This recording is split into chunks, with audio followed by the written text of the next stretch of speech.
This is Nationwide 90 FM, owned and operated by Nationwide News Network Limited.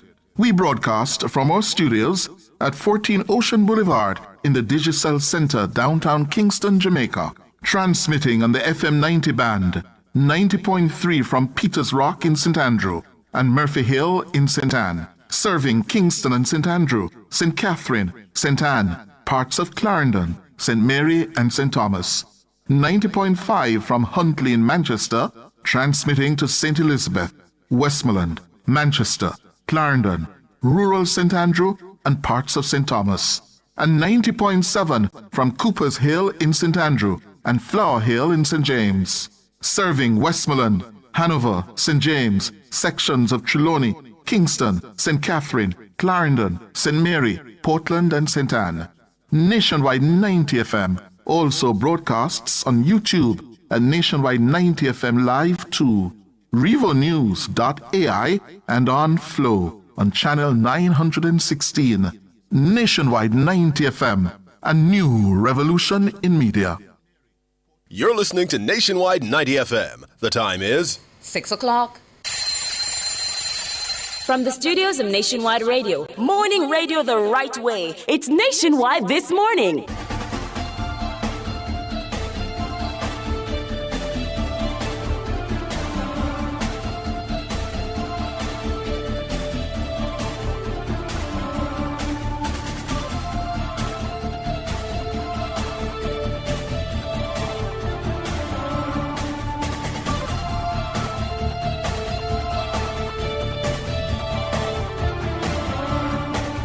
A very good morning to you. I'm Tawna Thomas. Coming up in the news at 6 for this morning, Monday, March 2, 2026. Jamaicans in the UAE are sheltering in place amid widening conflict in the Middle East. Police commissioner signals that the country's homicide figures are again trending in the right direction. Professor of sedimentary geology warns the country to brace for aftershocks following 4.6 magnitude earthquake on Sunday. In regional news, the Trinidad Prime Minister faces pressure over U.S.-Israel stance. In international news, new Iranian strikes reported across the Middle East, including Saudi Arabia and Kuwait. In sports, Jamaica suffered defeat at the hands of Canada in FIBA World Cup qualifiers. And in business, oil prices jump and shares fall as Middle East conflict escalates. The details after the break. Attention contractors, developers and homeowners. Glacier White Corian Solid Surface is now at a special price. While stocks last, choose Corian for your commercial and residential projects. You won't regret it. It's durable, beautiful and long-lasting. No sealing necessary. Corian is the #1 solid surface in the world. Second to none. Visit Home International Limited at 104 Constant Spring Road. Telephone 876-755-1970 or 876-276-6448. Open Mondays to Fridays, 8 a.m. to 4 p.m. and on Saturdays, 10 a.m. to 1 p.m. Catch the first news of the day. A comprehensive package of local, international, sports, and business news. The news at 6 on Nationwide 90 FM. Now to the details. Jamaicans living in the United Arab Emirates are sheltering in place and working from home as Iran continues to retaliate against a U.S.-Israeli strike that killed its supreme leader Ayatollah Ali Khamenei. Nationwide News was able to make contact with an educator, Lorenzo Smith, who told our news center that there have been multiple loud explosions as UAE air defenses intercept missiles fired from Iran. Thankfully, the other Jamaicans that I'm in contact with, we're all safe, thankfully. And well, most of us, of my compatriot countrymen, are teachers, so we will be working from home come Monday into Wednesday. This is from the directive of the government. So schools, universities are online, and private public sector are working remotely. Iran has hit several targets in the Middle East following Saturday's military operation by the United States and Israel, which left several high-ranking members of the Iranian regime dead. The UAE says it has intercepted more than 150 missiles and more than 500 drones since Iran's retaliation began. The Jamaican Ministry of Foreign Affairs and Foreign Trade says it continues to monitor the military hostilities unfolding in the region.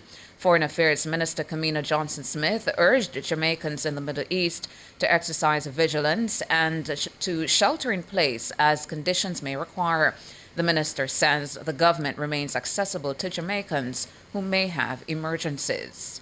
Should you have specific concerns or an emergency and need to reach the ministry, please do so at consular, CONSULAR, at mfaft.gov.jm or at 1-876-391-8105. The ministry is also generally advising Jamaicans to avoid all travel to the region at this time.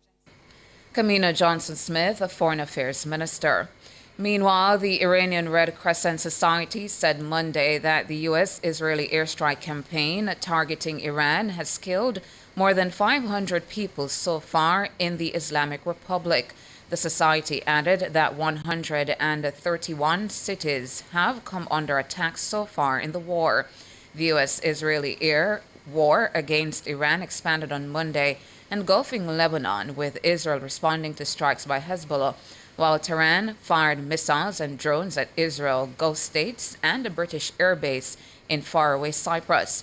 The war broke out on the weekend with a series of bombing attacks that killed Iran's supreme leader. President Donald Trump launched the campaign alongside Israel against a foe that had tormented the United States and its allies for generations. Trump repeated his calls for Iranians to rise up and overthrow their leaders and said the air campaign could last weeks. Parliament's Standing Finance Committee will meet over 2 days this week to review the 2026-27 estimates of expenditure ahead of next week's opening of the budget debate. The meetings are scheduled for Thursday, March 5 and Friday, March 6. Finance Minister Fayval Williams will then open the budget debate on Tuesday, March 10. The government has tabled a $1.4 trillion budget, which will be partially funded by a $0.5 billion tax package. The bulk of those taxes are expected from the new levy on sugary drinks, from which the government expects to yield just over $10 billion. The tax package marks the first time in 10 years that the Holness administration has imposed new taxes on Jamaicans. Opposition spokesman on finance Julian Robinson will respond to the government's budget on Thursday, March 10. He has already been highly critical of the government's tax package. Opposition leader Mark Golding will then make his contribution to the debate on Tuesday, March 17, while Prime Minister Dr. Andrew Holness will speak on Thursday, March 19. The Finance Minister will close the debate on Tuesday, March 24. Police Commissioner Dr. Kevin Blake says the country's homicide figures are again trending in the right direction, following a troubling higher number of murders in the first 2 weeks of February. The first 2 weeks of February saw the murder tally trending higher than the totals recorded in the preceding 14 months. In his latest Commissioner's Corner feature, the police chief noted that homicides are now trending back within monthly targets. He says this was achieved through strategic adjustments and targeted operations. He says the return to monthly targets is evidence of the institutional resilience of the JCF. Dr. Blake cautioned that despite the return to a positive trend, the country was still not out of the woods. Up to February 21, the country had recorded a 24% reduction in homicides when compared to the corresponding period last year. That translates to 80 murders compared to 105 last year. Up to February 21, the St. Andrews South Police Division leads the island-wide murder tally, recording 11 homicides since the start of 2026. Kingston Central and St. Andrew North had recorded no murders over the review period. There's another call for National Security Minister Dr. Horace Chang to apologize for his comments accusing human rights lobby group Jamaicans for Justice JFJ of living off blood money. The latest call comes from veteran journalist Durant Pate. He says Chang's comments were out of character. He put his foot in his mouth. It is uncharacteristic of him because he's really a statesman. He has always acted in that way. This is the first so-called blunder in my estimation. I think he should apologize. I think he needs to explain that he misspoke. Yes, he's passionate about the police and the fact that he believes that JFJ is unjustly targeting them. I don't believe JFJ is targeting. JFJ is holding firm to its mandate. Pate joins a group of church leaders and opposition spokesman on national security Fitz Jackson in calling for the security minister to resign. JFJ has to apologize. JFJ has described the minister's comments as inflammatory, unfortunate, and potentially defamatory. The group says it's seeking legal advice on the matter.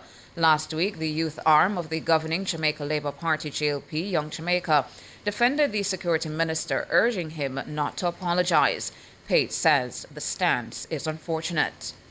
I am appalled at that. Something that is clearly wrong. You need to step and say, no, this is not what the minister meant. He actually meant this, but it come across the wrong way. But I'm seeing them justifying this, and I shudder to think that this is an upcoming generation of legislators, of political leaders we are going to foist on the country.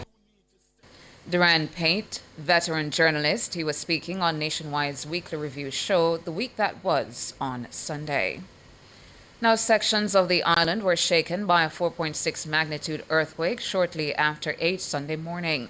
According to the earthquake unit at the UWMONA campus, the quake was located approximately 19 kilometers northeast of Stony Hill in St. Andrew.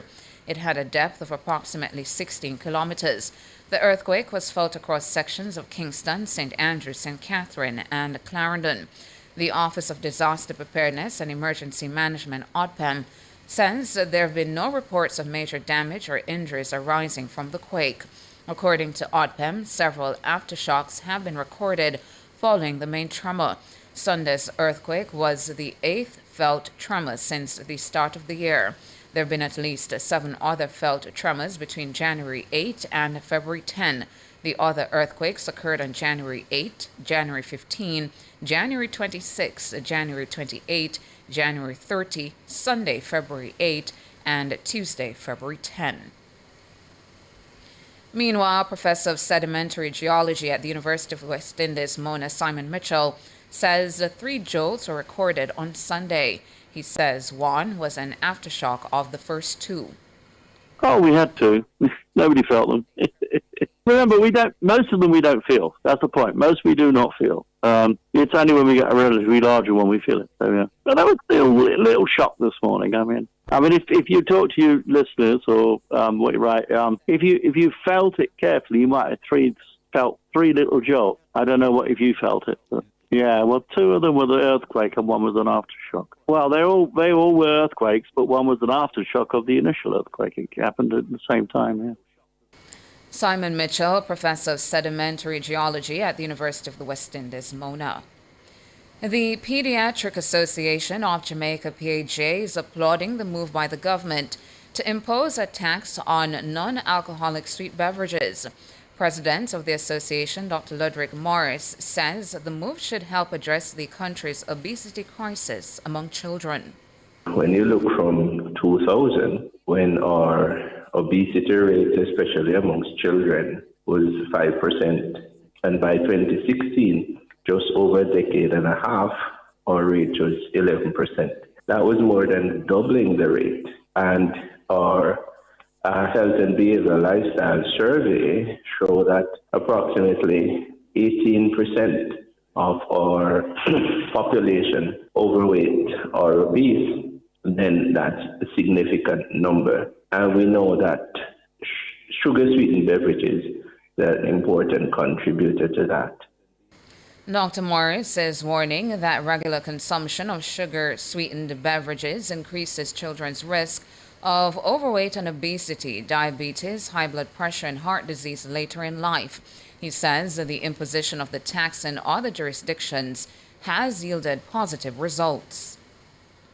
that intervention that has been undertaken in other jurisdictions has resulted in one, decreased consumption of sugar-sweetened beverages, and two, increased reformulation to have less sugar in sugar-sweetened beverages. So this is an important public health intervention towards reducing our rates of overweight and obesity.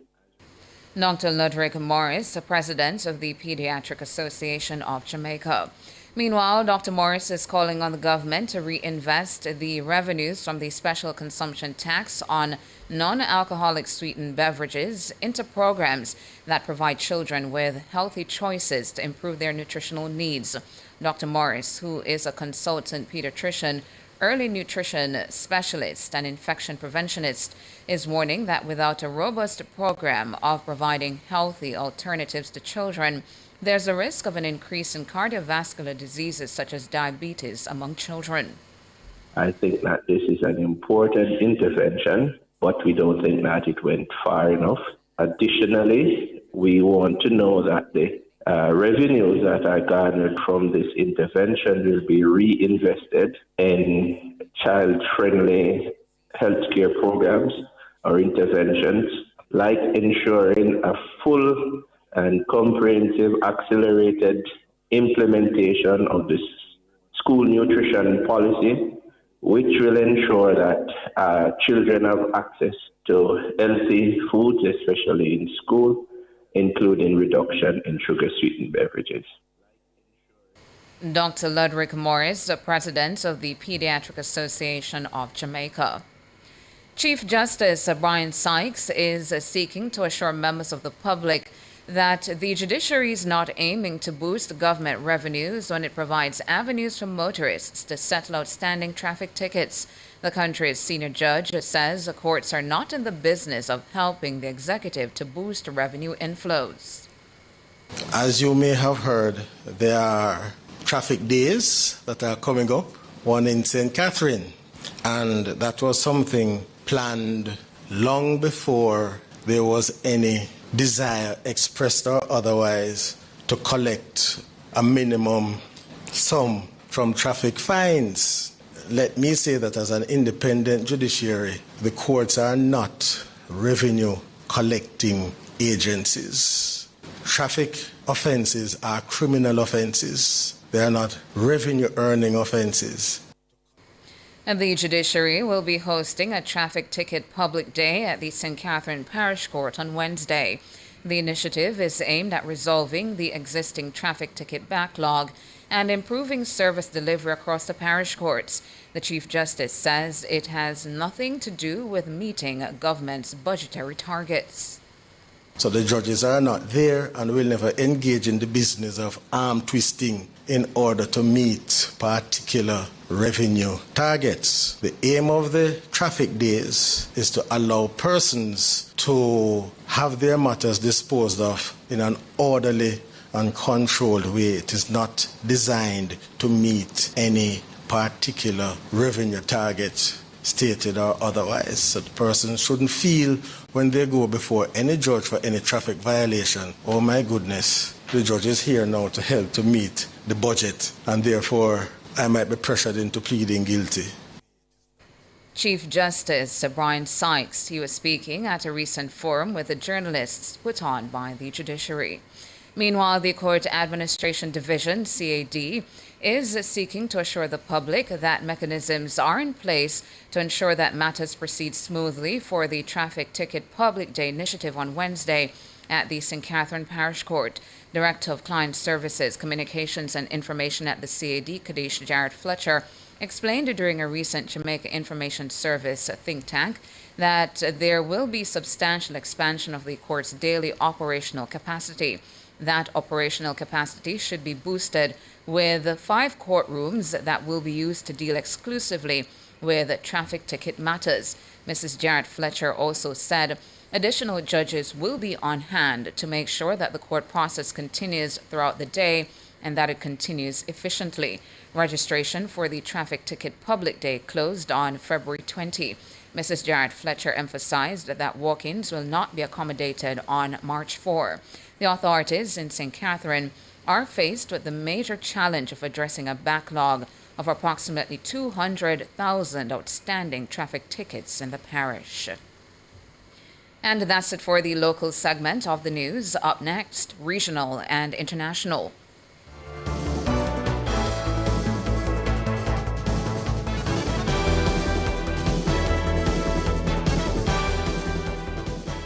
It's This Morning on Nationwide 90 FM. The time is 6:19. Every day, Rosie has a glass of fruit drink with breakfast, an energy drink on the way to work, a flavored water with lunch, and 2 glasses of soda with dinner, which adds up to more than 50 teaspoons of sugar a day. And all that extra sugar could bring on obesity. Are we drinking ourselves sick? 71% of Jamaicans support a tax on sugary drinks. Help tackle obesity and protect our children's future. A message from the Heart Foundation of Jamaica.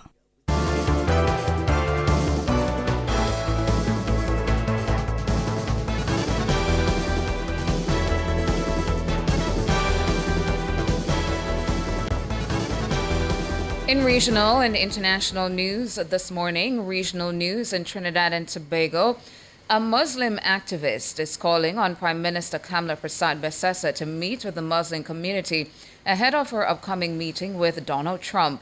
The call comes amid the administration's withdrawal of support for Israel in its conflict with Iran. Initially, the government had signaled support for both the U.S. and Israel over Saturday's attack on Iran, while condemning Iran's retaliatory strikes on U.S. bases in neighboring countries. The reversal has prompted questions about whether the change was influenced by concerns over Muslim voter support. Muslims make up about 10% of the population in Trinidad and Tobago. A former diplomat who spoke with the Trinidad Guardian on condition of remaining nameless said the government's shift reflects a desire to maintain ties with the U.S. International, new Iranian strikes have been reported across the Middle East on Monday, including in Saudi Arabia, where an oil refinery fire is reportedly under control. A joint statement from Gulf states and the U.S. condemns Iran's indiscriminate and reckless missile and drone attacks. In Kuwait, the military said several U.S. fighter planes have crashed with the crew unharmed. The U.S. military said Kuwait mistakenly shot down 3 American F-15E Strike Eagles during a combat mission as Iran attacked the country.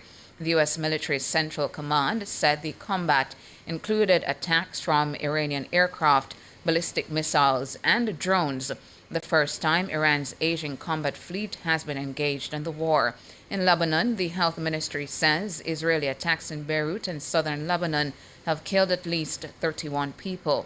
And in Cyprus, a British RAF base was targeted by a suspected drone strike. And that's it for regional and international. Up next, sports.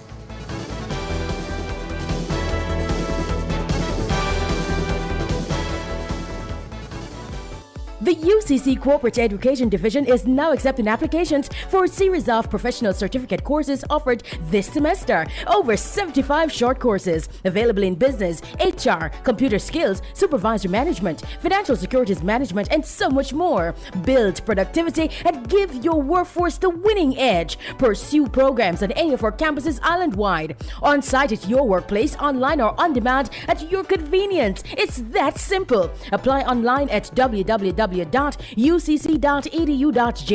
or call 876-906-3214 for further details. UCC, fostering leadership and innovation. For all your electrical needs, visit ABC Electrical Sales. They stock a wide variety of electrical supplies including plugs, switches, panel boards and conduits, plus energy-saving fixtures. ABC Electrical Sales stocks brands like GE, Siemens, Philips, Cutler Hammer, and Allen Bradley. They also offer free island-wide delivery just to suit your needs. Visit them at Shop 8, Hagley Park Plaza, Kingston 10, or call 876-754-3714-5 or 876-754-3825-8. ABC Electrical Sales, for a better choice in the electrical business.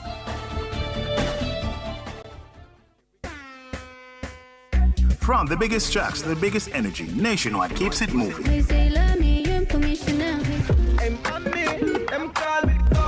If you love the vibes, come and lock in with us for real. World boss, leave a prison could stop me. Join the Nationwide 90 FM Family Club today on Patreon. Practice. God me say you watch you over me practice.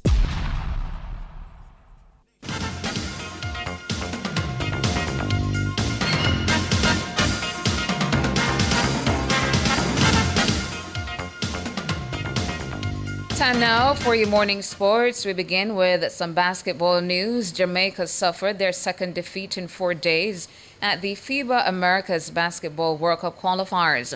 The Jam Rockers were brushed aside 97-81 by Canada at the National Indoor Sports Centre on Sunday. The Canadians took the lead from the start and never looked back. Such was their dominance that Jamaica never held the lead throughout the game.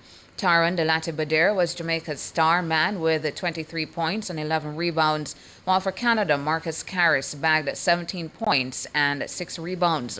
Despite the defeat and the one on Thursday against the Bahamas, Jamaica remained second in the group on 6 points, 2 behind the Canadians, who are yet to lose a game. Jamaica will be on the road for their last 2 group games against the Bahamas on July 3 and Canada on July 6. The top 3 from the group will advance to the final round. Football, Jamaica registered a crushing 8-0 victory over St. Kitts and Nevis on Sunday to remain leaders of their group at the CFU Under-20 Championship in Curacao. Jamoy Dennis and Sean Layton were both on target twice. The other scorers were Jabari Howell, Orel Miller, Raekwon Campbell-Dennis, and Jamari Nolan. It was Jamaica's 4th straight win following successes against the Cayman Islands, Bonaire, and Turks and Caicos Islands. Jamaica will face second-place Puerto Rico on Tuesday in their final group game. Only the group winner will advance to the final round of qualifiers. Treasure Beach registered their first win in their last 5 starts with a 4-2 triumph over Tivoli Gardens in the Ray Nephew Jamaica Premier League at Stets on Sunday. Their previous 4 results included 2 draws and 2 defeats. In other results, Dumbeholden beat Chapelton Maroons 1-0, Montego Bay United and Arnott Gardens drew 1-1, and Cavalier beat Racing United 1-0. The West Indies campaign came to an end in the ICC T20 Cricket World Cup in the final match of the Super 8 phase after they went down by 5 wickets against hosts India on Sunday. Batting first, the Windies made 195 for 4 off their 20 overs. Roston Chase made 40, Shea Hope 32, and Shimron Hetmar 27. Jasper Bumrah took 2 for 36 for India. In reply, India raced 199 for 4 in 19.2 overs. Sandhu Samson made 97 not out. Jason Holder and Shamar Joseph took 2 wickets each for the Windies. Finally, in your morning sports, the senior men and women 60 meters at the Gibson McCook Relays brought much excitement as anticipated at the National Stadium on the weekend. Olympic and world champion silver medalist Shane Thompson won the men's A race in a personal best 6.46 seconds. He finished ahead of world championship bronze medalist Brian Lavelle's personal best 6.47. Meanwhile, Akeem Blake, running under protest after being disqualified, was third in 6.48 seconds. In the women's race, MVP's Noel Smith won in 7.07 seconds, ahead of her teammate Tina Clayton 7.08 and Lavanya Williams of Dynamic Speed 7.13. And that's it for your morning sports.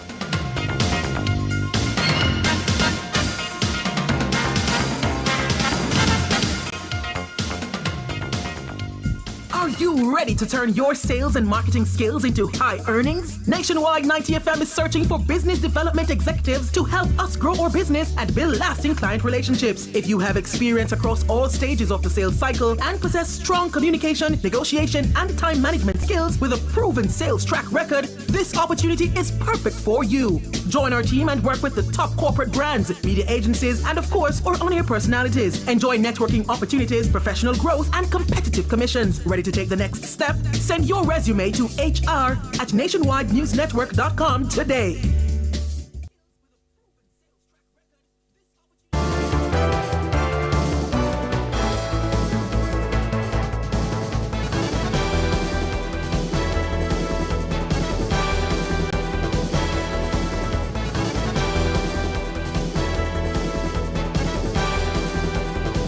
In business this morning, global oil prices rose on Monday as Iran continues to launch strikes across the Middle East in response to ongoing attacks by the U.S. and Israel. Brent crude, the global benchmark for oil prices, jumped by 10% to touch more than $82 a barrel after at least 3 ships were attacked near the Strait of Hormuz at the weekend. Natural gas prices also surged by as much as 25%. Iran warned vessels not to pass through the crucial waterway in the south of the country, through which about 20% of the world's oil and gas is shipped. In London, the FTSE 100 stock market index opened nearly 1% down, with shares in airlines falling after the airspace across the Middle East was closed. Leading stock markets in Europe sustained bigger drops. In France, the CAC 40 or CAC 40 fell by 1.6%, while Germany's DAX dropped by 1.7%. Meanwhile, the price of gold, which is viewed as a safe haven asset during periods of uncertainty, added 2.3% to 5,395.99 an ounce.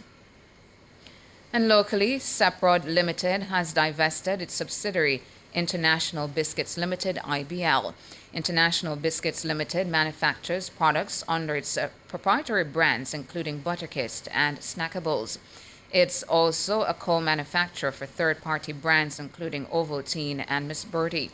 CEO of Seprod Limited, Richard Pandoi, says the divestment will not affect employment or the availability of the products on the local market. The company continues, IBL, International Biscuit Limited, continues. What they will have is new owners, effective now. The brands continue. The business has been sold as a going concern. So all conditions in terms of benefit that exist at the end of the month continues today, March 1. The employees remain employed, the same terms and conditions, the products remain the same. And in fact, Seprod, through our subsidiary Facey Commodity and ISL, will continue to be the distributor for the domestic and international and export business.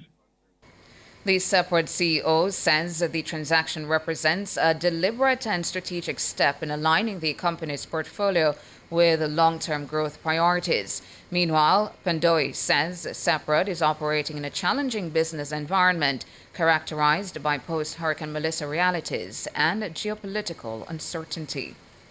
That's going to be a challenge, but we have factored that in and trying to mitigate that by improving and expanding our export, which is also a concern, Andrew, because last year we experienced a 10% tariff on exports to the U.S., and it appears that based on the utterances from the president, that will now move to 15%. So there are I will see what's happening in the Middle East with oil and stuff. So that's, geopolitical space is very active. But overall, in terms of the bones, the DNA of the company, we're good. We're good. It's a year of making sure we execute well and generate cash, pay down debt, and really focus on innovation and driving the business forward.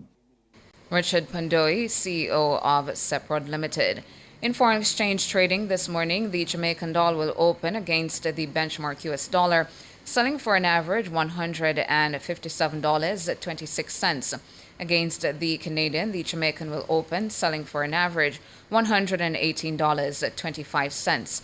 And finally, the Jamaican will open trading against the British pound, selling for an average $213.33. And that's it for business this morning.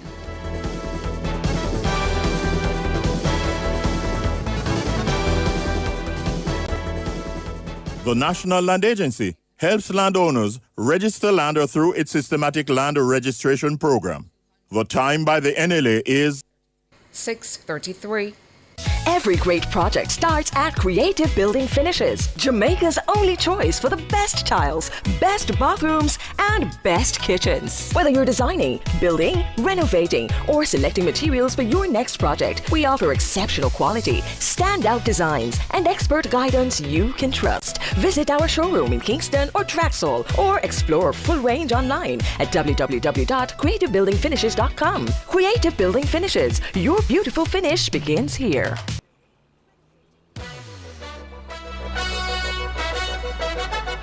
You may have been hearing the teasers. Now it's official. Beginning Monday, February 9, 2026, Nationwide News Network launches something special. The Nationwide Family Club, exclusively on Patreon. With the Family Club, members get early access to our documentaries before anyone else. Some of your favorite segments, including Cliff Says, What's on My Mind, Cover Story, and others will now be a click away inside the Family Club.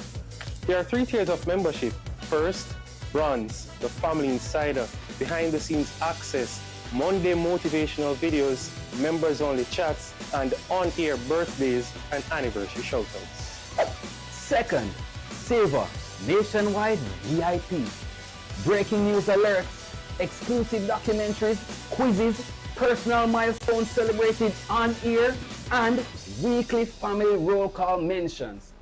Oh, and for our biggest supporters, our gold category, elite listener, full archive access, early releases, private studio tours, live show experiences, personalized birthday videos, and exclusive live streams. From historic election coverage to lifetime, impact, Jamaican milestones, and rare archive content. This is nationwide like you've never seen it before. The Nationwide Family Club coming to you February 9, 2026 on Patreon. Join the family, support Nationwide 90 FM, the station that informs, entertains, and educates. Visit patreon.com/Nationwide News Network. That's patreon.com/Nationwide News Network. Nationwide Family Club, where you are family, because we see you as family.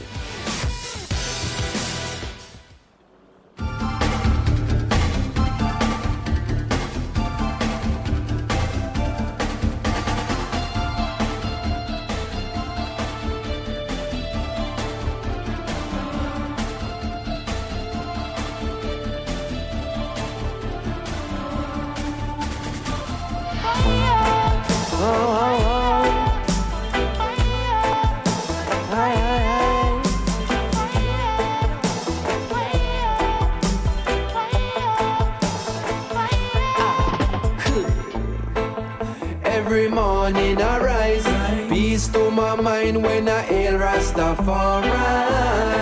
Knowing his eyes are an eye, Jah be my guide, I reside with the Most High. Even in a drought I no cry, these are the times when I hail Rastafari. Knowing that Jah will provide for I. I said he give it and he take it away. Understanding nothing is belonging to me. Earth will provide you with the necessity. They say simplicity is what we use in these days. And Rastafari prophesies there would be wars. Many possessions would be lost. What you live is what you live with. So hold it close, it's the only thing that's yours. Cause every morning I rise, peace to my mind when I hail Rastafari. Knowing his eyes are an eye, Jah be my guide, I reside with the Most High. Even in a drought I know. And it's a protege, Chronix are where you say, hey.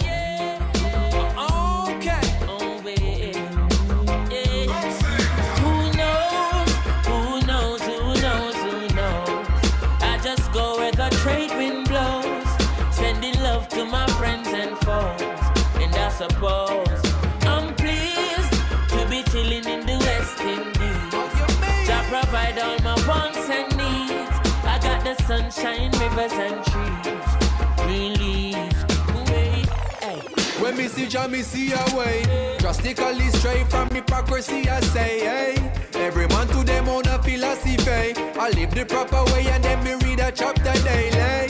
Man, they in a city hungry and no eat. And food they down a country does a drop off of the tree then. You see say poverty no real then, is what the reason revealing. Who knows? Who knows? Who knows? Who knows? I just now play by the king of his all iron eyes serves in the ring, you know. Every time, consistently, every line. Hey yo, me is a youth, no in a hurry.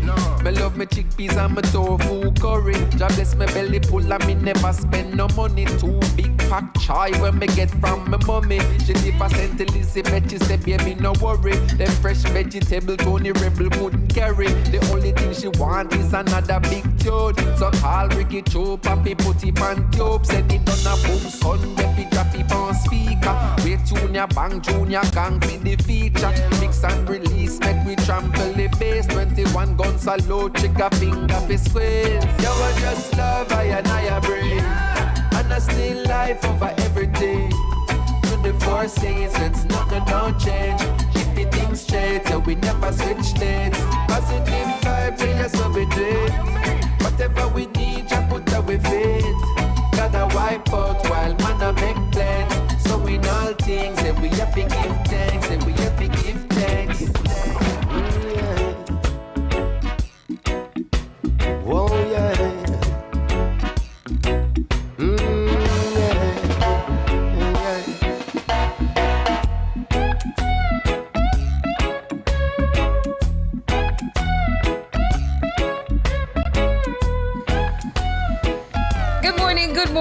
Good morning. You're tuned in to Nationwide this morning. NTM, thank you so much for coming on over and joining us in this space, or Space Nationwide 90 FM Live 2. That's our YouTube channel. Hello to my friends over there in the YouTube chat, and good morning to my friends out there in Radio Land. If it is that you're joining us this morning from the website or from the app, good morning. Happy Monday to you, and happy brand new month. It's March 2.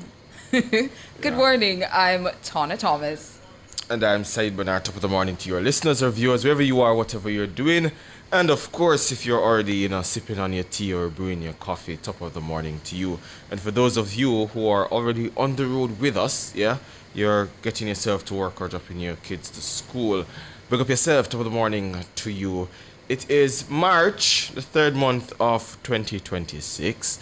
And of course, good morning, Tana. Good morning, Saeed. How are you? I am great. Yes, I'm great too. I'm in a fabulous mood this morning. Tell me why not. And for those of you who hopped on over and you were hearing the music, the introduction to Nationwide this morning, we're playing a lot of reggae music, reggae month done, but it doesn't mean that, the music must stall. We're going to continue playing reggae music, but there is a reason why I asked Jermaine to, make this sort of dedication this morning, play that medley. And it's because, listeners, what is on my mind and has been on my mind all weekend is the Lost in Time Festival that I see the young people calling the... I see Nora out there. Yeah, Nora, it was that time. It was that time. The Lit Festival. Because, guys, this weekend that went was about the culture. And what is great about Jamaica, or people coming together to celebrate what was created on this soil, reggae music. And this morning, I really have to take up space to give flowers to those contributing to the preservation of that very important part of our culture. And I want to say this morning, thanks to Protege and his team for what they have done with the Lost in Time or Lit Festival. A festival, guys, that is clearly meant to honor that very important part of what it means to be Jamaican. That part of us that continues to drive our patriotism. As someone who has been around the music from a very, very young age, sometimes you get a bit concerned, Saeed, that the preservation and continuation of real reggae music is being eroded and not being shared in enough spaces. But Protege and his team continue to remind us that they will keep carrying the banner of reggae music and raising it high. Everybody online is talking about the Lost in Time Festival that happened this weekend at Hope Gardens, and for all the right reasons, by the way. Over the 2 days, February 28th and March 1, Jamaicans from all walks of life and across so many age groups came together to enjoy and fellowship in what is truly ours. There were parliamentarians, there were economists, journalists, corporate folks, Gen Zs, children, Rastafarians, everybody gathered to enjoy our thing, reggae music. And I attended and I paid attention to all the details. And young reggae artists and the veterans who obviously appreciate the mission of keeping reggae music alive took to the stage and they sang. They sang. It wasn't a thing, Said, of Dash with That or next track. They sang their songs. And there was no fuss and fighting. People lined up orderly to get their food.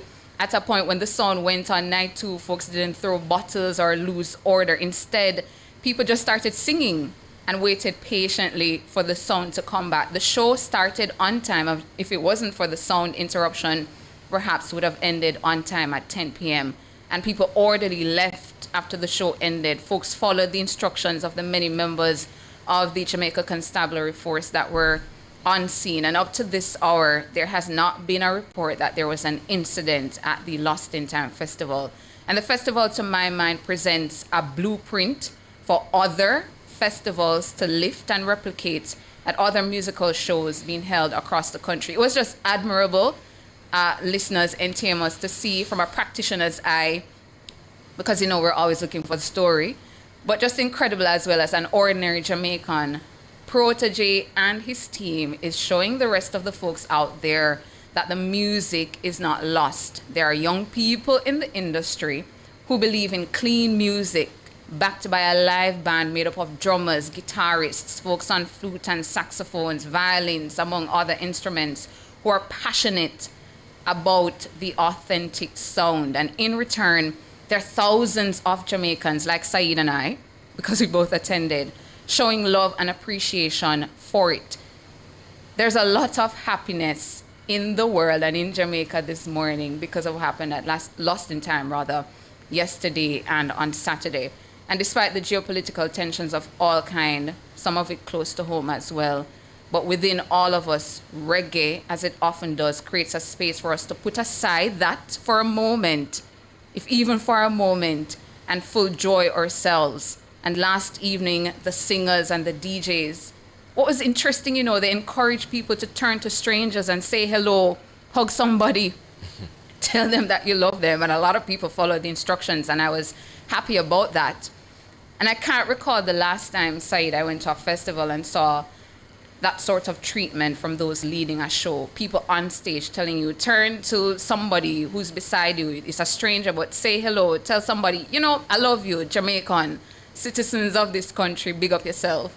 But at its core, that is what reggae generates when Bob Marley sings One Love. And that energy is living on in Protege and Chronixx. Oh my God, Chronixx, who came back to the musical stage in Jamaica last evening for the first time in a very long time. Romain Virgo and all the others too, who took to the Lost in Time stage and have chosen this journey of keeping reggae music alive in Jamaica.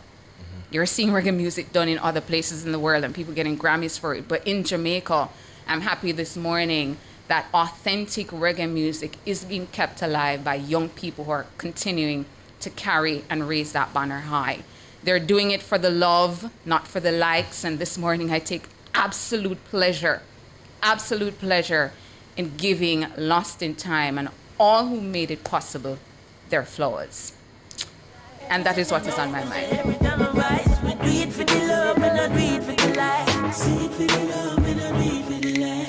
Do it for the love and I do it for the light. Do it for the love and I do it for the light. Make them know success don't come overnight. No make them know a substance over hype. Do it for the love and I do it for the light. No for them love light, that's alright. Sit down on the post and the street all night. Sit them on social media type. While I say them they studio advice.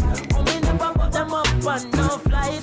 And me never see them a live no tour life. You miss a man now you have so much likes. I'm always still a lead bar iTunes. It's This Morning on Nationwide 90 FM. The time is 6:48. JPS and Partners Cooperative Credit Union offers financial solutions for every stage in your life: savings, auto loans, mortgages, and more. The Temperature by JPS and Partners Cooperative Credit Union, your financial partner for life, is 24 degrees in Kingston, 24 out west in Montego Bay, and 18 in Mandeville.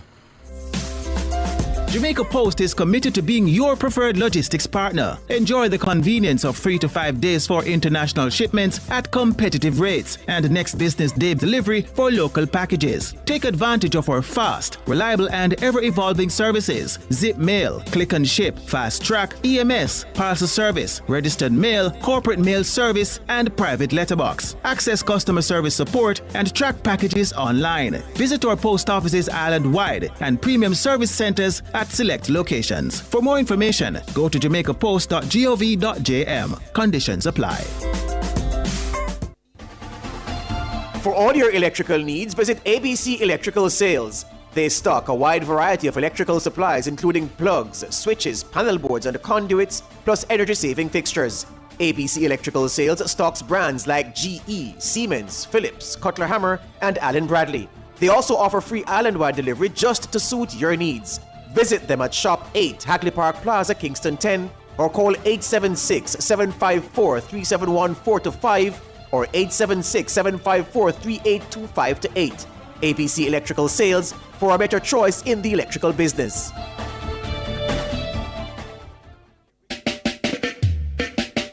So some of you have been listening longer than I've been talking on radio, so this is our way of keeping it strong together.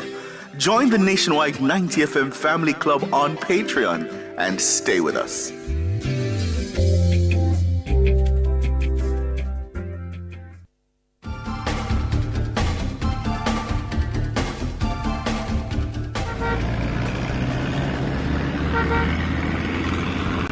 Ten minutes going up to 7 o'clock, and it's that time of the morning with the man Ludlow McLean with Street Smart. Good morning, Ludlow.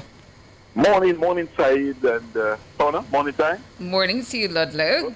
I just one quick question. Are there a lot of Europeans there? Because, Europeans love reggae. Yes. Yep, saw a lot of them. Many of them. Just checking. Because they always tell me that they love reggae. Yeah, they were having a time. Just a quick update here. If you're traveling now at the moment, just remember there's some concentrated area, Hagley Park Road, heading towards Eastwood Park Road, Maxfield Avenue, then Eastwood Park Road, then going around Oden Avenue is quite active. And if you're on Constance Spring Road, so there's a lot of traffic coming from West Kings House all the way down, going through Half a Tree Square, then Half a Tree Square Road, quite active. Some of the vehicles are branching off the Roofland Road, Chelsea Avenue, and going further down, where it is also quite active, going into the Crossroads area. And also, don't forget, Malines Road, that road always busy, going across to Eastwood Park Road, and then South Oden Avenue, which is also busy. And coming along Boulevard, there are gaps there, but it's building from 6 miles here coming in, and from there to Spanish Town Road.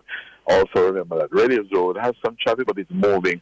It is more concentrated as you go across to Eastwood Park Road, then onto Constance Spring Road.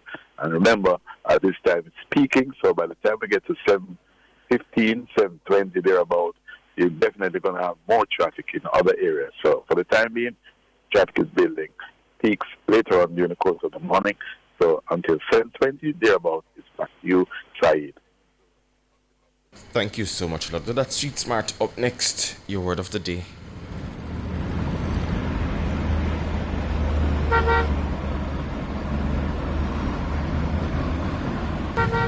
And your word of the day is spelled A-L-E-A-T-O-R-Y, spelled A-L-E-A-T-O-R-Y. Aleatory. Aleatory. Aleatory. Aleatory is your word of the day. It's an adjective meaning from accidental causes or chance. Aleatory, your word of the day. To use it in a sentence, the financial markets are often aleatory. Their outcome dependent upon unpredictable global events. The sentence provided by dictionary.com for aleatory. The financial markets are often aleatory. Their outcome dependent upon unpredictable global events. Aleatory is your word of the day, meaning from accidental causes or chances. An explanation here too from dictionary.com.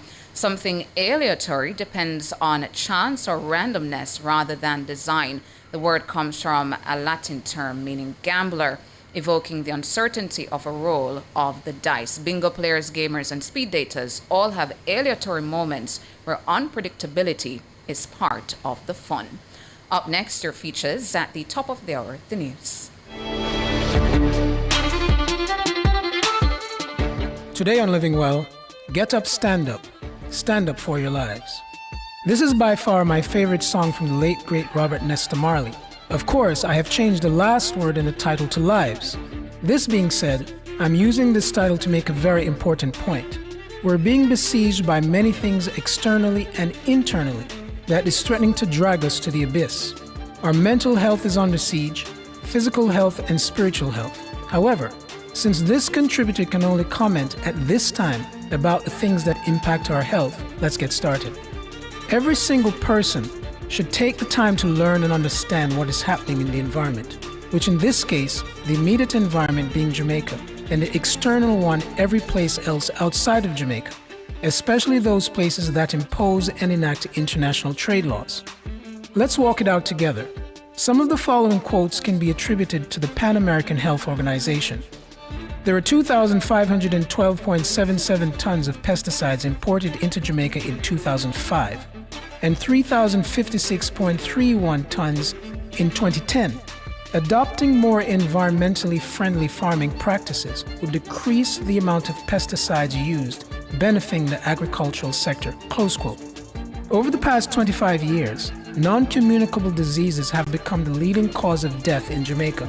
In 2009, diseases of the circulatory system, neoplasms, endocrine, and metabolic diseases, and diseases of the respiratory system accounted for approximately 60% of deaths among men and 75% of deaths among women. Diabetes is responsible for considerable morbidity and mortality in Jamaica and is a significant burden for the country's health services. It was the second leading cause of death for Jamaicans under the age of 70 in 2009. In 2008, diabetes accounted for 12.6% of hospital discharges from government hospitals in patients under 65 years of age, with an average length of stay of 11.9 days. These numbers today are considerably higher. According to the Jamaica Gleaner, in May of 2017, Jamaicans dying from cancer between ages 30 and 64 has gone up by 100%. The total number of cancer deaths in 2015 was 3,621. Let's look back. In 1999, the total number of annual deaths by cancer in Jamaica was 2,697. Most of these deaths were recorded in the 55 to 64 age groups and the 65 to 74 age groups. According to the Global Disease Burden, the death rate or mortality rate per 100,000 people in Jamaica from breast cancer has increased by 33% since 1990. That's about 1.5% per year. I often hear these days that a 1.5% economic growth is not so bad. Well, how is a 1.5% annual increase in death rate from a disease sound to you? In 1990, there were 543 murders, that's 45 per month. In 2016, there was 1,350, that's 112 per month. Yes, one love. In the 1980s, Jamaica was one of the healthiest societies in the world when it came to some of the diseases mentioned above. Our obesity rate was low, and things like diabetes, heart disease, and hypertension was not as prevalent as it is now. Now, we may be living longer, they say, but we are definitely not as healthy. We have been led down the yellow brick road of everyone knows better than we do, down the road of being disconnected from our food, and down the road of watching sports and playing video games. I'm hearing all the talk about giving children lashes as being violence. Well, the real violence against our children and society as a whole are these: imported food that is not good for human consumption, locally made food that is not good for human consumption, GMO and GEO foods. These food items make you obese, malnourished, sick, and dying. Drugs for everything, lack of sleep because everyone is watching television until the late hours of the night, so-called social media also keeping you up at night. We live on one of the most beautiful islands of the earth, yet nobody wants to walk or do any physical activity unless they have to. Our minds have been completely changed from what is best and what is natural to us by those who think they know better. Well, if they think they know better, why are so many sick mentally and physically? Get up, stand up for your life. That's Living Well for today. Tune in next time for The Real Violence Against Our Children. Fearless and fair. Nationwide 90 FM. The greatest guide and lesson given to man to have good manners is the rule that was set down more than 2,000 years ago. This is Lifestyle Pages on Kindness. The rules say we must do unto others as we would have others do unto you. When you are about to break a rule of etiquette, or you are thinking of saying or doing something that will be considered rude, always make the choice to say or do the kindest thing. Rules can change, but kindness never does. So, whether you are at home, school, the workplace, or at a social or public gathering, always remember that when all is said and done, kindness is all that matters. I'm Valerie, and those were Lifestyle Pages. Nationwide 90 FM, continuing the tradition of fair, fearless, and factual reporting. You're listening to Nationwide 90 FM. The time is... News time, 7 o'clock. From the ground up, let's rebuild stronger, safer, better than before. National Supply, powering Jamaica's comeback. The temperature by National Supply is 24 degrees Celsius in capital city Kingston, also 24 out west in Montego Bay, and in Mandeville, 18 degrees Celsius. The most credible news in the morning. The news at 7 on Nationwide 90 FM.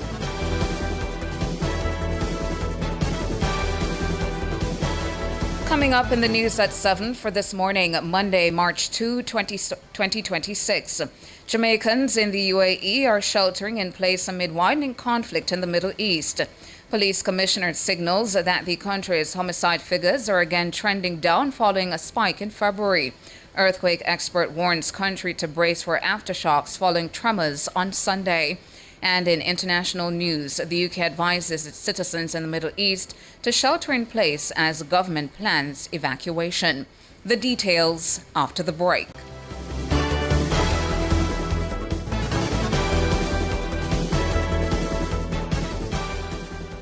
News at 7 is brought to you by Hanes Underwear.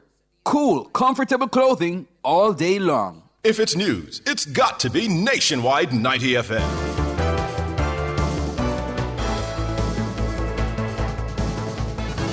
With the details, I'm Tawna Thomas. Jamaicans living in the United Arab Emirates are sheltering in place and working from home as Iran continues to retaliate against a U.S.-Israeli strike that killed its supreme leader, Ayatollah Ali Khamenei. Nationwide News was able to make contact with an educator, Lorenzo Smith, who told our news center that there have been multiple loud explosions as UAE air defenses intercept missiles fired from Iran. Thankfully, the other Jamaicans that I'm in contact with, we're all safe, thankfully.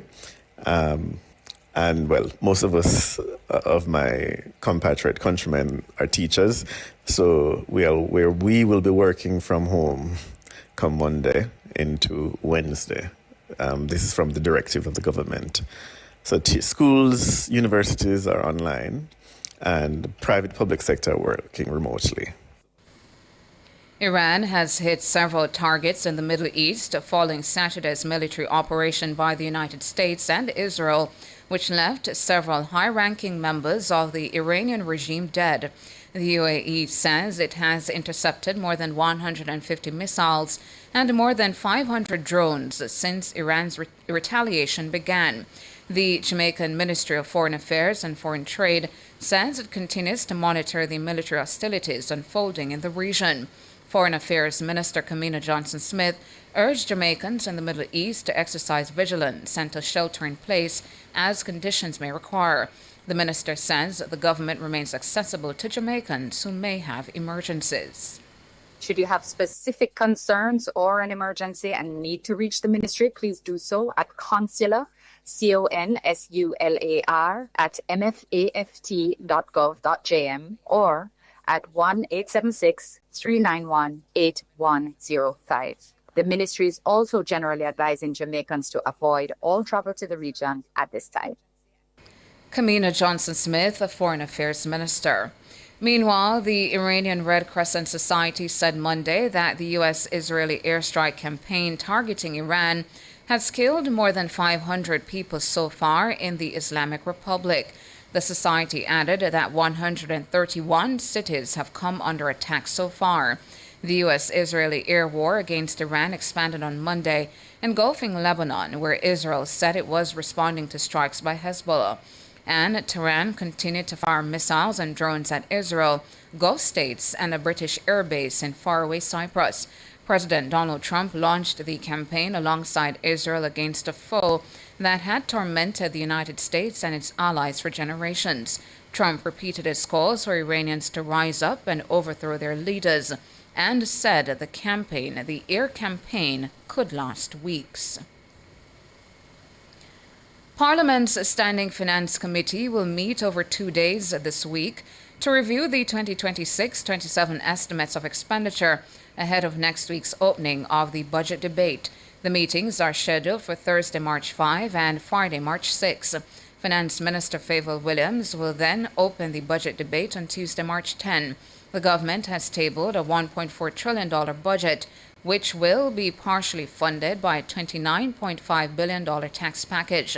The bulk of those taxes are expected from the new levy on sugary drinks, from which the government expects to yield just over $10 billion. The tax package marks the first time in 10 years that the Holness administration has imposed new taxes on Jamaicans. Opposition spokesman on finance, Julian Robinson, will then respond to the government's budget on Thursday, March 12. He has already been highly critical of the government's tax package. Opposition leader Mark Golding will make his contribution to the debate on Tuesday, March 17, while Prime Minister Dr. Andrew Holness will speak on Thursday, March 19. The Finance Minister will close the debate on Tuesday, March 24. Police Commissioner Dr. Kevin Blake says the country's homicide figures are again trending in the right direction, following a troubling higher number of murders in the first 2 weeks of February. The first 2 weeks of February saw the murder tally trending higher than the totals recorded in the preceding 14 months. In his latest Commissioner's Corner feature, the police chief noted that homicides are now trending back within monthly targets. He says this was achieved through strategic adjustments and targeted operations. He says the return to monthly targets is evidence of the institutional resilience of the JCF. Dr. Blake cautioned that despite the return to a positive trend, the country was still not out of the woods. Up to February 21, the country had recorded a 24% reduction in homicides when compared to the corresponding period last year. That translates to 80 murders compared to 105 last year. Up to February 21, the St. Andrews South Police Division leads the island-wide murder tally, recording 11 homicides since the start of 2026. Kingston Central and St. Andrew North had recorded no murders over the review period. There's another call for National Security Minister Dr. Horace Chang to apologize for his comments, accusing human rights lobby group Jamaicans for Justice JFJ of living off blood money. The latest call comes from veteran journalist Durant Pate. He says that Chang's comments were out of character. He put his foot in his mouth. It is uncharacteristic of him because he's really a statesman. He has always acted in that way. This is the first so-called blunder in my estimation. I think he should apologize. I think he needs to explain that he misspoke. Yes, he's passionate about the police and the fact that he believes that JFJ is unjustly targeting them. I don't believe JFJ is targeting. JFJ is holding firm to its mandate. He joins a group of church leaders and opposition spokesmen on national security Fitz Jackson in calling for the security minister to walk back the comments. JFJ has described the minister's comments as inflammatory, unfortunate, and potentially defamatory. The group says it's seeking legal advice on the matter. Last week, the youth arm of the governing Jamaica Labour Party, JLP, Young Jamaica, defended the security minister, urging him not to apologize. Pate says that stance is unfortunate. I am appalled that something that is clearly wrong, you need to step and say, no, this is not what the minister meant. He actually meant this, but it come across the wrong way. But I'm seeing them justifying this, and I shudder to think that this is the upcoming generation of legislators, of political leaders we are going to foist on the country. Durant Pate, a veteran journalist, he was speaking on Nationwide's weekly review show, The Week That Was, on Sunday. Sections of the island were shaken by a 4.6 magnitude earthquake shortly after 8 Sunday morning. According to the earthquake unit at the UEMONA campus, the quake was located approximately 19 kilometers northeast of Stony Hill in St. Andrew. It had a depth of approximately 16 kilometers. The earthquake was felt across sections of Kingston, St. Andrew, St. Catherine, and Clarendon. The Office of Disaster Preparedness and Emergency Management, ODPEM, says that there have been no reports of major damage or injuries arising from the quake.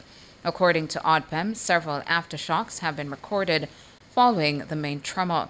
Sunday's earthquake was the 8th felt tremor since the start of the year. There have been at least 7 other felt tremors between January 8 and February 10. Meanwhile, Professor of Sedimentary Geology at the University of the West Indies, Mona, Dr. Simon Mitchell, says that the country should prepare for more quakes. Oh, we had to. Nobody felt them. Remember, most of them we don't feel. That's the point. Most we do not feel.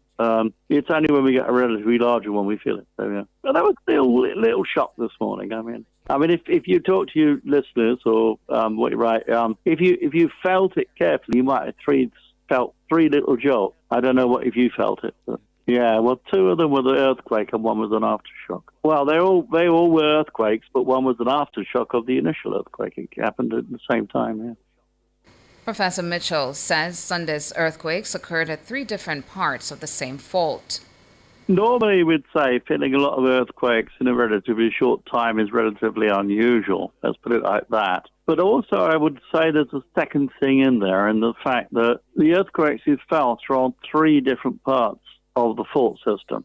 So they're not related, if you see what I mean. So they're sufficiently far apart, because 1 was halfway to Haiti, and 1 of them was in central Jamaica. So what we're actually seeing is 3 different parts of the same fault moving, but that is not going to be related to anything, because crust doesn't work like that. It's flexible. So they aren't actually related.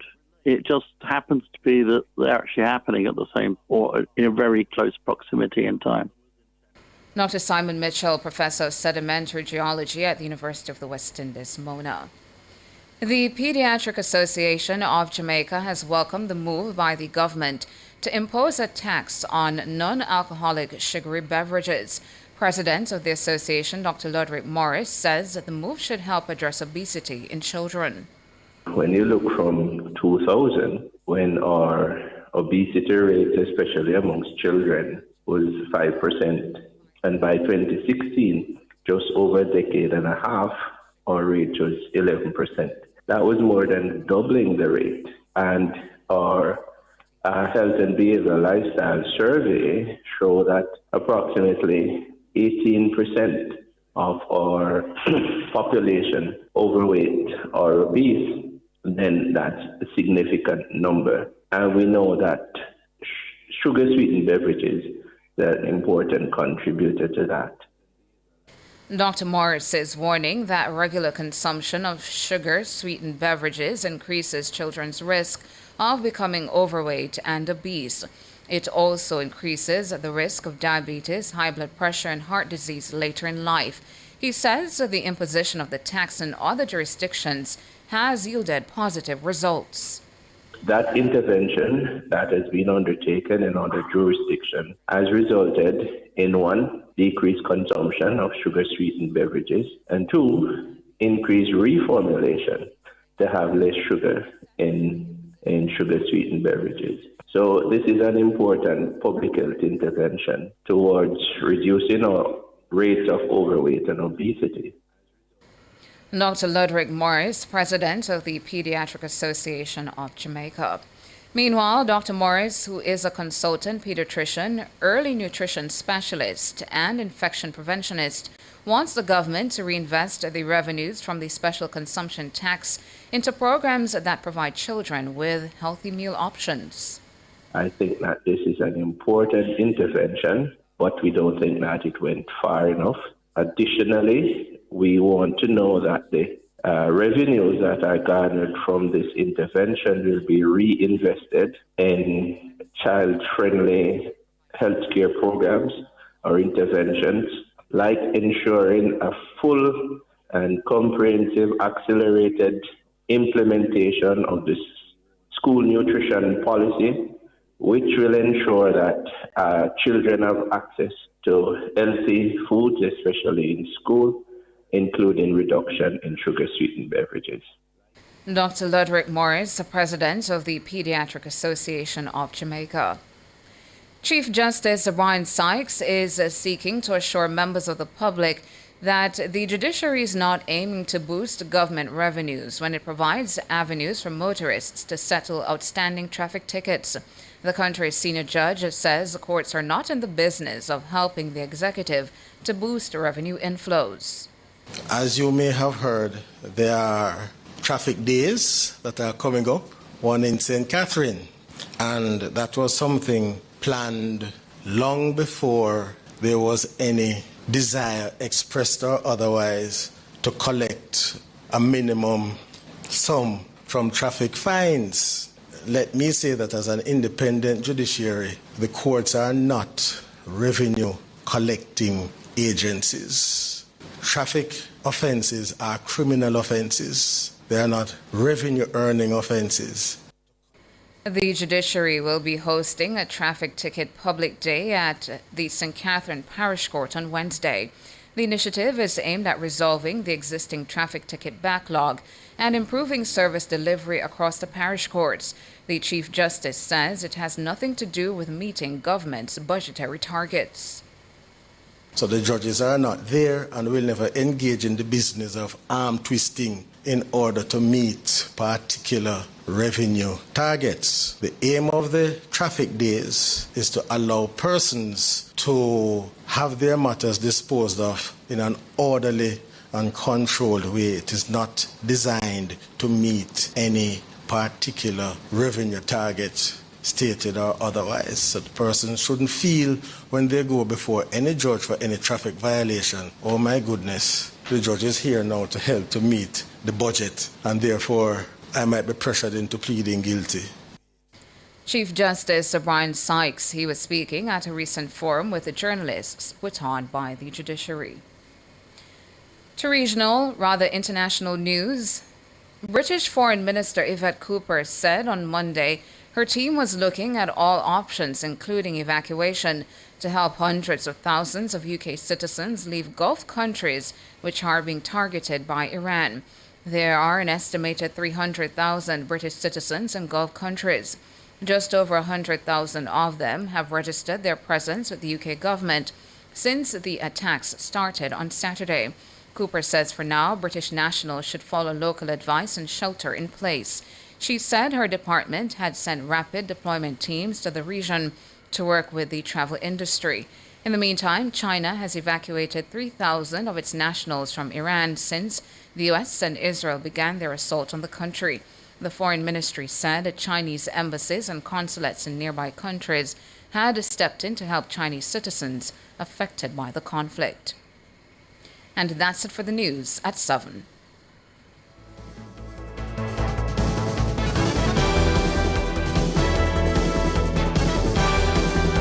News at 7 was brought to you by Hanes Underwear. Cool, comfortable clothing all day long. You're listening to Nationwide 90 FM. The time is 7:18. Every day, Rosie has a glass of fruit drink with breakfast, an energy drink on the way to work, a flavored water with lunch, and 2 glasses of soda with dinner. which adds up to more than 50 teaspoons of sugar a day. And all that extra sugar could bring on obesity. Are we drinking ourselves sick? 71% of Jamaicans support a tax on sugary drinks. Help tackle obesity and protect our children's future. A message from the Heart Foundation of Jamaica. Commercial spaces for you. Parks and attractions for you. Housing and residential developments for you. Beautiful rental properties for you. Improving quality of life through infrastructure development across Jamaica for you. The Urban Development Corporation, making development happen for you. Brought to you by the Urban Development Corporation. UDC for you.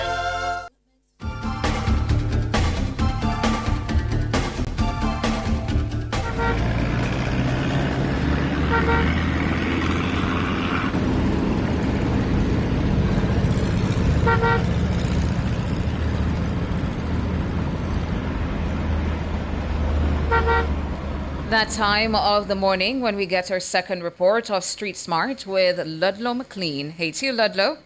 Hey, Tana, morning time again. Morning time again. And, for all our listeners, our motoring public, or transport operators, stakeholders, everyone traveling at this time. And let me just tell you, it's just a cloudy morning, partly cloudy, some serious clouds above, and maybe some nimbus. But it's a little bit, much of it is blue skies though. But the situation is that the roadway, as you know, remember it was building, but it's now has increased in terms of vehicular flow. The Washington Boulevard coming down Constance Spring, or if you bring across Barbican, you're coming from Grandstand onto Barbican Road, Arcadia Drive, onto Barbican Road, and Rush Lights. All these areas carrying traffic goes around to East King Road Road. There's some traffic there again, and that traffic takes you across to Lady Musgrave Road. But when you go across to Hope Road, it is also busy both directions where they're going towards Island Road, then onto the intersection of Hope and Trafalgar, and Hope and Waterloo. Those areas carrying a lot of traffic, especially from Waterloo, then onto Trafalgar. When you go further up to Ligony, you're also going to have some traffic, especially in the vicinity of the embassy. There's a lot of traffic to and fro, people crossing, people are doing business into the business of parking. So that area is also quite active. Likewise, Mona Road, Wellington Drive, and going further down towards Monroe Road. So it's a quite active Monday morning. And don't forget that those of you who are in the vicinity of Mountain View going across the Deanery, it's also active Deanery across the Upper Ellis Road, then going on Lower Ellis Road. And then the lower end, Winwood Road, in both directions, quite active as you make your way into East Queen Street. And then from there to East Parade and South Parade going around West Parade. Those areas are quite active. And don't forget, Water Lane, Harbour Street carries a lot of traffic coming into downtown Kingston. So it's quite a busy Monday morning. And no doubt, in many other areas, it's quite busy, quite active. But I always advise, please don't block the intersections. It creates more problems. All right, Tommy, it's our second report for the morning.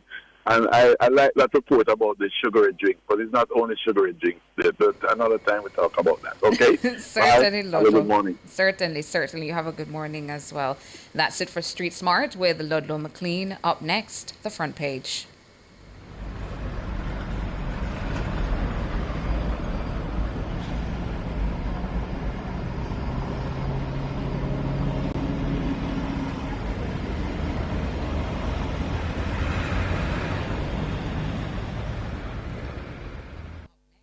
Front Page is brought to you today by ABC Electrical Sales, for a better choice in the electrical business. For all your electrical needs, visit ABC Electrical Sales. They stock a wide variety of electrical supplies, including plugs, switches, panel boards, and conduits, plus energy-saving fixtures. ABC Electrical Sales stocks brands like GE, Siemens, Philips, Cutler Hammer, and Allen Bradley. They also offer free island-wide delivery just to suit your needs. Visit them at Shop 8, Hagley Park Plaza, Kingston 10, or call 876-754-3714-5 or 876-754-3825-8. ABC Electrical Sales, for a better choice in the electrical business.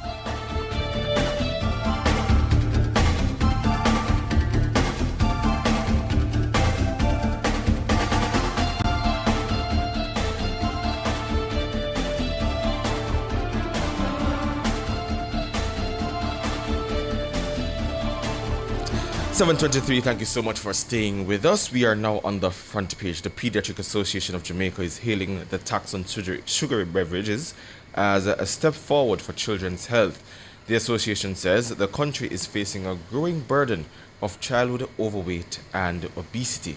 It says data shows that among children aged 10 to 19 years, the prevalence of overweight and obesity more than doubled from about 5% in 2000 to over 11% by 2016.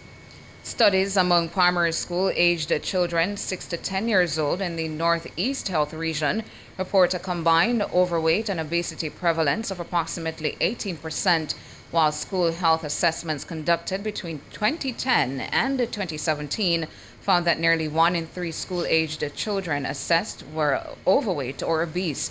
These childhood trends reflect a broader national challenge.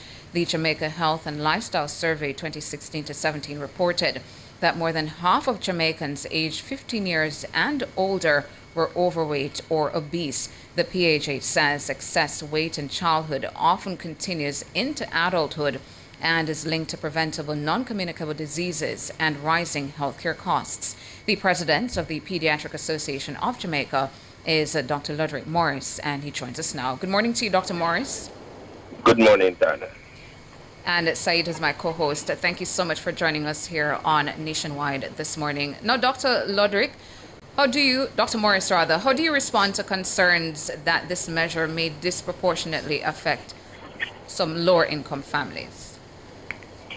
All right, so I do hear that concern, Tana, but when you look at it, it is important to recognize that excess consumption of sugar-sweetened beverage and by extension ultra-processed foods increases the risk to these very same persons that we are sounding the alarm about.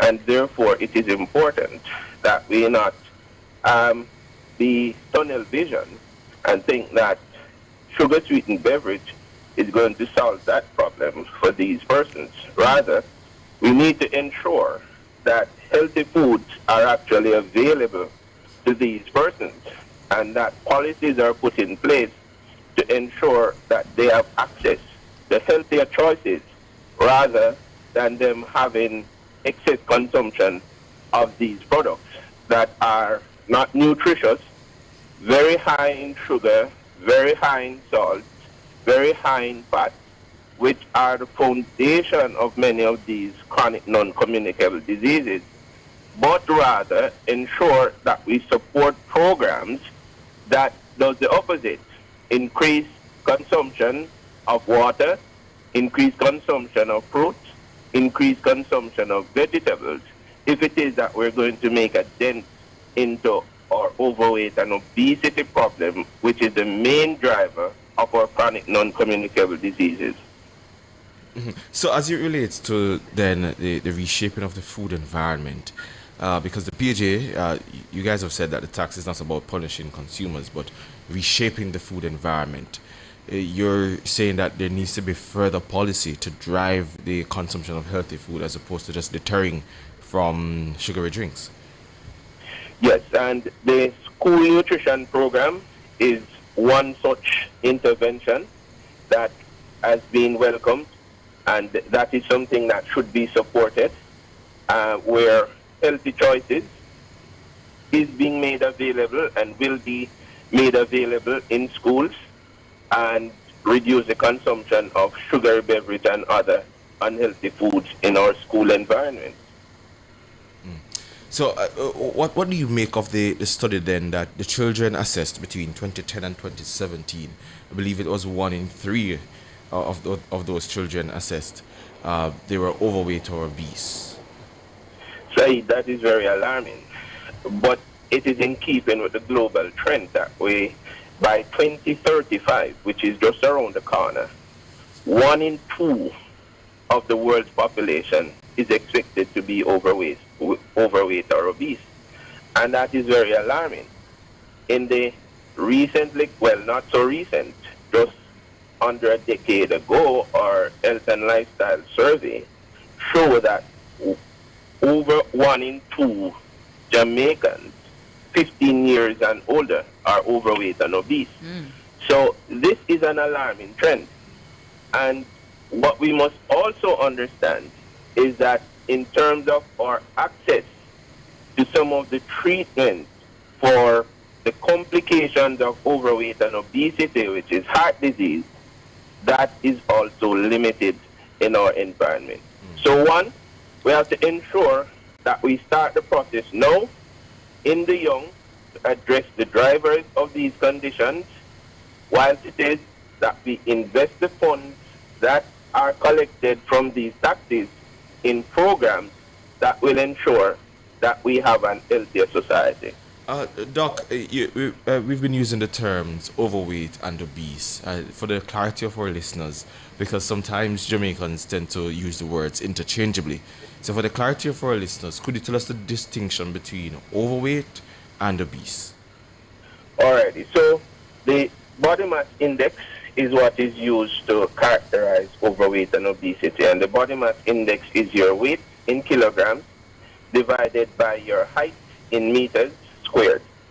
Now, in terms of children, the cutoff, if it is that you're at the 85th percentile, you're characterized as overweight. If you're greater than the 95th percentile, you have obesity.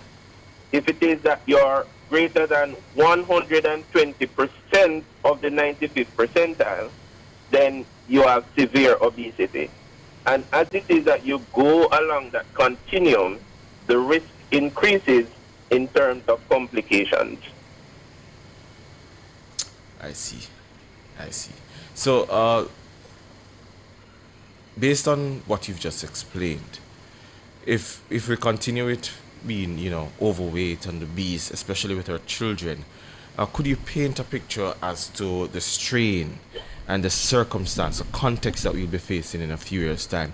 I'll take your answer though, Doc, after the break.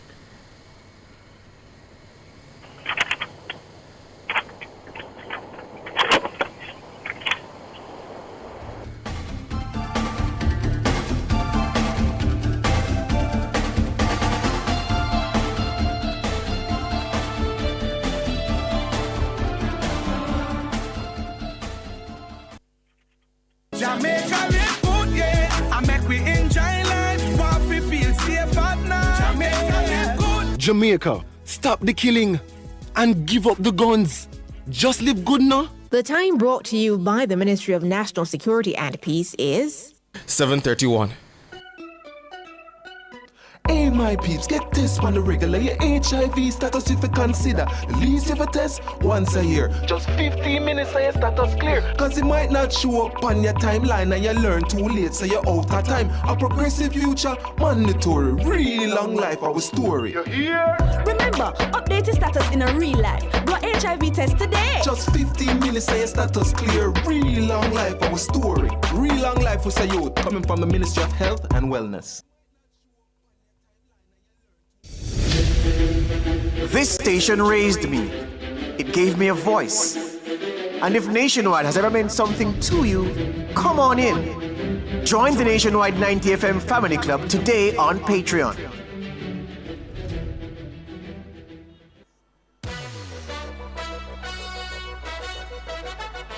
You may have been hearing the teasers. Now it's official.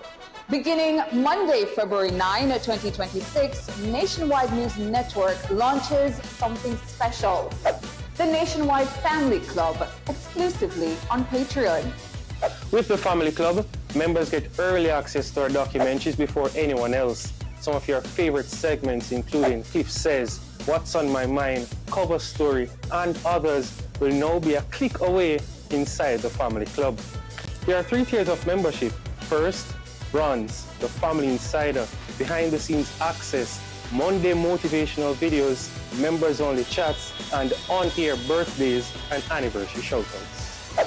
Second, Savor, Nationwide VIP, breaking news alerts, exclusive documentaries, quizzes, personal milestones celebrated on air, and weekly family roll call mentions. Oh, and for our biggest supporters, our gold category, elite listener, full archive access, early releases, private studio tours, live show experiences, personalized birthday videos, and exclusive live streams. From historic election coverage to lifetime, impact, Jamaican milestones, and rare archive content.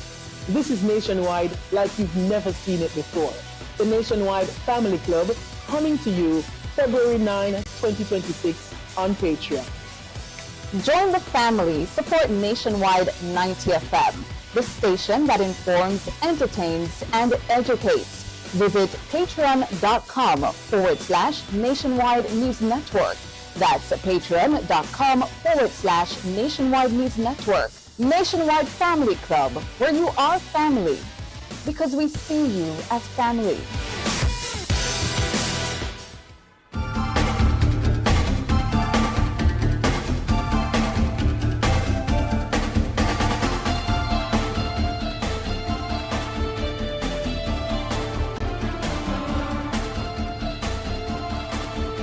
"7:34. Thank you so much for staying with us. Now, Doc, you're there? Yes, I'm still here. Good. So we're speaking with the president of the Pediatric Association of Jamaica, Dr. Ludrick Morris.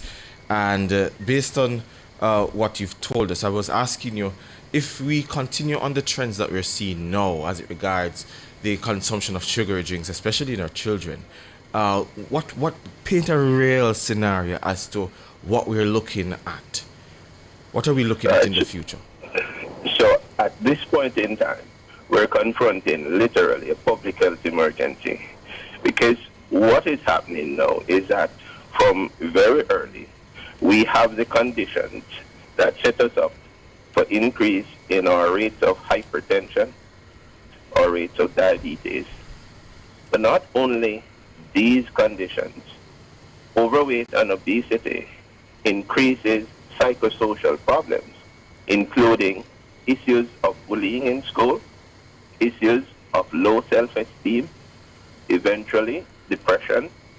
And so it's not just the typical medical complication that we're confronted with, but it goes right across the spectrum. Now, when it is that you look at chronic non-communicable diseases, in terms of the risk that it poses, it's also time dependent. Now, when it is that you have overweight and obesity for a long time, it means that the body is exposed to these conditions, and therefore it increases your risk over time.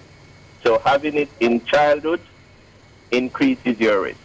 And now we're actually seeing some of those issues where it is that more children are having diabetes, type 2 diabetes. More children are having hypertension. In times gone by, those were conditions that were reserved mainly for adults. That's where we used to see those. Now, it's more common, more prevalent in our children. What does this mean? Is that it means reduced quality of life. It means increased healthcare costs, not just to the country, but also to the families. The very families that we're concerned are at the margins of society, low-income families. Therefore, it is important that we have interventions in place that reduce the risk to these families and our population at large. Now, Dr. Morris, I pulled up some data in relation to the tax in other jurisdictions. In Mexico, for example, they had a 10% tax that led to a 12% reduction in consumption within 1 year. After 2 years, purchases of taxed sugary drinks dropped by nearly 10%, while bottled water sales rose. Then in the United Kingdom, the soft drinks industry levy spurred manufacturers to reformulate drinks to lower sugar content to avoid the tax. In the USA, in Philadelphia, there was a 1.5 cent per ounce tax, resulting in a 40 to 64% drop in sugary drink sales, with a 22% overall reduction when considering cross-border shopping. In South Africa, there was a levy of 2.1 cents per gram of sugar on drinks, and that was introduced to fight obesity, as you're pointing to. And in Barbados, a final one here, a 10% excise tax resulted in a 4.3% decrease in sales and a 5.2% increase in non-sugary drinks. But taking it back to our local circumstances and based on the culture of our people, do you really believe there will be behavioral changes across manufacturers as well as the consumers here in country? All right, so there are two things here, Tana. Is that one, the taxation has clearly demonstrated in other jurisdictions two results. One, decreased consumption, and two, increased or improved formulation in reducing the sugar content or the added sugar to these beverages. And those are two important outcomes that we need to look at. And so I have no doubt that this, coupled with other interventions, because we need to increase the health literacy of the population. So this is not the end all. This is one intervention amongst a slew of other things that needs to happen if it is that we're going to make a dent into our overweight and obesity crisis that we're facing. And Dr. Morris, how does the government do that, for example, increase health literacy? There have been times when the Minister of Health has come up with a number of public education campaigns. There has been Jamaica Move. There have been campaigns on NCDs. What more does the government do in relation to increasing health literacy in Jamaica? Right, so they have to ensure that in terms of from a policy level, that the right policies are in place and that there are increased partnership with civil society and non-governmental organization, community organization and community groups to ensure that at the grassroots level that the message is actually getting to the people that it needs to get to. Also, as we know, there is an increased pressure from advertisers and there are strategic placement of advertisements. There are prime time that these advertisements come out to support for sporting events and so on. It therefore means that we need to counter that narrative and look at the psychology involved in the advertisement landscape and so on. And certainly it's an all of society approach to confronting such a public health challenge. So it's the government from a policy perspective and partnership with non-governmental and civil society ensuring that we're prioritizing the health of the population. Mm-hmm. And just going back to the school nutrition policy, because that's one area of the society that you're able to, capture the children's attention and really monitor what they're consuming. And the PAJ has called for a full and rapid implementation of that policy. What aspects, though, of the policy do you believe are most urgent? Right. So in terms of what is available in the school, because lots of children, this is where a large proportion of their daily meal is consumed. Right. So there are some children who have breakfast in school. So the school breakfast program, that's something that needs to be supported and ensure that the availability of foods are there. The reduction of sugary beverage and other ultra-processed foods, reducing that in the schools, having water available in schools, and I'd go a step further, having it free of cost is something that would enhance the consumption. The education in terms of the curriculum, teaching children from very early, and also involving this in the parent-teachers associations, that the parents are also on board, and importantly also that they are partnering with the local communities in having fresh fruits and vegetables available in schools.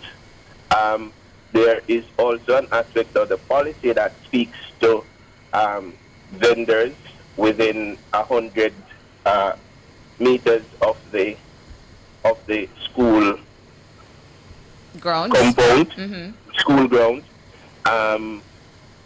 ensuring that what they have available too is in line with the school nutrition policy. So it's a really broad program that, if implemented, should improve the food environment for our children. And when we have healthy children, it generally translates into a healthy society. And how does the private sector get in on this? For example, people going into restaurants and, they're saying, listen, I'm not seeing much of, healthy options on their menu board. Right. Again, as it is that we increase the education of the population and empower people to make the right choice, if it is that the healthier foods are more available, then that will also drive consumption of healthier foods. And when it is that unhealthy foods are more expensive, then it drives it the opposite way. So these are all things that we should look into. Subsidizing fruits and vegetables is actually an intervention that should be looked into as a way of incentivizing persons to consume more. Dr. Ludwig Morris, President of the Pediatric Association of Jamaica, PAJ. Dr. Morris, thank you so much for your time this morning. You're welcome. And before we go to the break, a lot of you are in the chat commenting on this conversation about sugary drinks and just overall this matter of what we consume and health. I see Sharon Findlay saying it's very hard to eat healthy. The options are limited and expensive. I've changed my diet going 6 months now, limiting to fish and chicken, quinoa, rice in the morning, green juice as well as beans. And I see Frank White pointing to a particular fast food chain saying that it can age you quick. Brick Road saying even without light, this is on a different topic. And I see here Mildred Hamilton saying we're copycats. Jamaica has enough food variety for people to eat natural. More homemade meals should be consumed. Some parents are too lazy. And Frank White says most of them can't cook good. Okay, Frank. And Gerald Edwards says, I'd rather eat crackers and water, cheaper and less expensive than a doctor's bill. Everbless Otis says, nowadays I don't even trust fruits and vegetables, yam and potatoes, speaking to the matter of, fertilizer. I get what you're saying there, Everald. And Sharon Kong says, too much fast food with a lot of fruit and vegetable emojis pointing to what people should be consuming more of. Donovan Phillips says, we as parents have a duty to our kids to feed them properly within the main food groups. And those are some of the responses we're seeing in the chat. And Ernetta Reed, a final one here, says, when I was in primary school, I used to get good cooked food at the canteen. We take a break here on Nationwide this morning. We'll be back with more.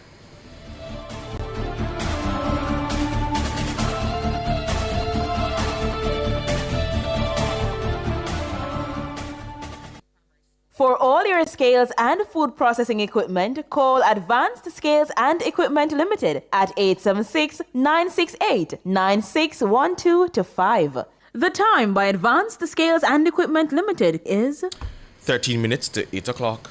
Hawkeye expresses heartfelt sympathy to all Jamaicans impacted by Hurricane Melissa. As we recover together, we remain committed to securing what matters most.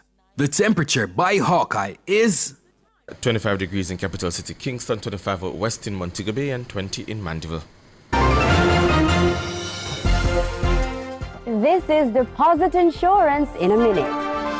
Under the JDIC, business accounts are insured separately from the owner's personal accounts up to 1.2 million. Hold on there. So my little shop money and my little savings money insured separately? As long as your savings and business accounts are in a bank or building society. Well, that's not bad. To learn more about how deposit insurance works, visit the JDIC website at www.jdic.org or follow on Facebook, Instagram, and X at JDIC Jam. JDIC, protecting deposits for you and me. Super Center, everything for your home and more. Get ready, because we're having 3 days of deals. Visit us in Crossroads from this Thursday to Saturday for incredible savings on your favorite items. Need a gift for someone? It's the perfect time. Or sprucing up your space? Now's your chance. Put fun in your shopping with 3 days of deals. So don't wait, or these savings may pass you by. Ascent Super Center, it's a lifestyle. It's a lifestyle.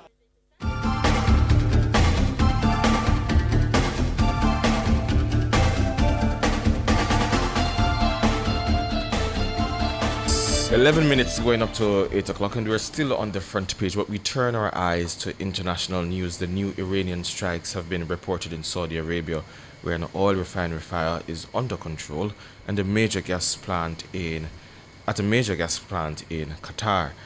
A joint statement from Gulf states and the US condemns Iran's indiscriminate and reckless missile and drone attacks. The US and Israel struck Iran on Saturday, killing the country's supreme leader Ayatollah Ali Khamenei. The Israeli military says it has launched new strikes on Tehran. Authorities in Iran have warned residents not to go out onto the streets to protest. In Kuwait, several U.S. fighter planes have crashed in what the U.S. military says was an apparent friendly fire incident. One plane plummeting to the ground was caught on film. The Lebanese Health Ministry says Israeli attacks in Beirut and southern Lebanon killed at least 31 people. Israel says it was responding to Hezbollah attacks. And in Cyprus, 2 drones heading for a UK base were intercepted after an earlier attack on Sunday. Here's more from the BBC. Hello, welcome to the programme. President Trump says the war with Iran will last several weeks until the United States' objectives have been met. Alongside Israeli forces, they are continuing to take out Iran's air defences and since Saturday have been dismantling regime targets in Tehran. President Trump claims they've already killed 48 leaders, but the retaliation is fierce. Saudi Arabia, Kuwait, Qatar, Bahrain, the UAE have all been targeted in the last 12 hours, and Cyprus has been targeted too, with drones intercepted at the UK airbase there, with reports in the last few minutes that it is being evacuated. And here in Israel, the air defences have been working around the clock, night and day. Israelis are being ordered into bomb shelters as ballistic missiles and drones fill the skies across the country, targeting cities like Jerusalem and like here in Tel Aviv. It is a rapidly evolving situation. The pace of events means that the picture can really quickly become confused. So let's try and set out for you the main news lines. Well, the Iranian Red Crescent reports that 555 people have been killed in US and Israeli strikes so far, with 131 cities bombed across the country. Tehran's ambassador to the IAEA has confirmed that Israel and the United States launched strikes on Iran's nuclear facilities on Sunday. The target was Natanz in the central Isfahan province. In Kuwait, US authorities say 3 US F-15s were shot down in a friendly fire incident. Now we have images appearing to show a pilot ejecting from one of those jets over Kuwait City. The BBC verified team say it was filmed from west of Kuwait City on the edge of the Al Jahra area. The video was checked for recency. It was run through 2 AI video detection tools. You're looking at Beirut's southern suburbs that have been targeted by a series of Israeli strikes this morning. The IDF has warned people in southern Lebanon to evacuate at least 50 villages in the south. The strikes came after Hezbollah fired rockets and drones Sunday towards Israel to avenge the death of Ayatollah Khamenei. Well, since 8 o'clock this morning, there have been explosions in Doha.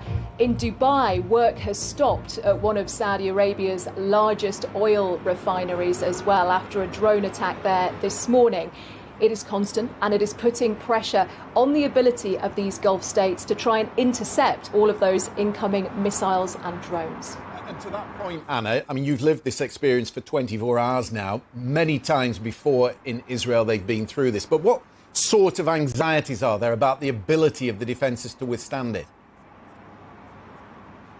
Well, Christian, the defences that you talk about there, they are very sophisticated, they are very extensive. If you think about it, already this morning, we've had maybe 4 or 5 barrages of missiles that have come across from Iran towards Israel, and most of them never reach the ground. They have a sophisticated system where you get an alert 10 minutes beforehand, people can go into shelter and hard cover, and you will hear the sound of those interceptions. You will see them up in the sky behind me. You'll see puffs of smoke as those missiles are shot down.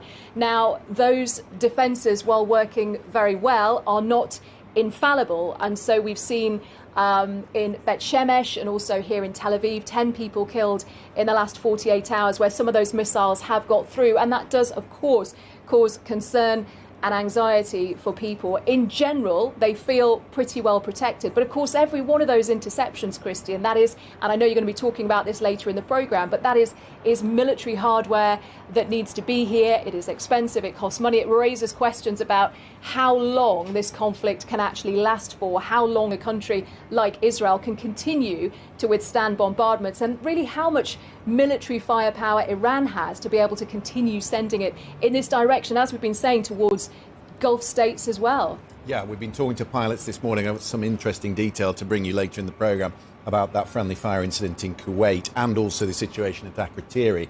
But we've also seen activity in Lebanon. The IDF has called up 100,000 reservists, Anna. They're bombing parts of southern Beirut. They're threatening to kill the new leader of Hezbollah. It seems to me there is now a severe risk that that tentative ceasefire we've had since last year is about to unravel. I think tentative is exactly the right word, Christian. It's always been delicate. Israel, all the time that ceasefire has been in place, has still been watching what's going on, and it has struck several times areas in the south of Lebanon where it says that Hezbollah has weapon stores. You talk about the new leader of Hezbollah, Naim Qassam. Don't forget, of course, the last time there was that war when hostilities were at their highest between Lebanon and Israel, Hassan Nasrallah, the really totemic leader of Hezbollah, was killed in his bunker in southern Beirut. Israel has always felt that threat from Hezbollah in Lebanon remains. The Lebanese government, for their part, have been trying really hard to keep Hezbollah in hand, really. Remember, Hezbollah is this Iranian proxy group, trained, armed, financed by Iran, as one of these proxies around the region that is supposed to protect Iran if it comes under fire. That's what it's there for. That's what it was created for. And of course, it was really seriously degraded during the war between Lebanon and Israel. But I think to keep, and we'll hear a little later in the programme from what is happening on the northern border of Israel, southern border of Lebanon as well. But I want to play you an interview. I've been speaking to the Israeli President, Isaac Herzog, about the current situation and asking him about that joint US-Israel war, the launching of it, the evidence for an imminent attack in the other direction. This is what he had to say. We are not attacking, not us nor the Americans, anything civilian. We are attacking places where there are launchers of huge missiles. But there have been civilian Wait a deaths. minute. Who have created havoc and death and destruction also in Israel and the entire region. Of course, there are attacks on the command and control centers of the Iranian army and besieged. By the way, these attacks, let's not forget, just a few weeks ago, the Iranian regime mowed about 32 to 50,000 of those citizens just like that. All of a sudden, just killed anybody who went to the street. But we do need to acknowledge the civilian deaths so far. Now, I don't want us to move too far away from the point here. Yeah, but we should not, Anna, we should not be naive.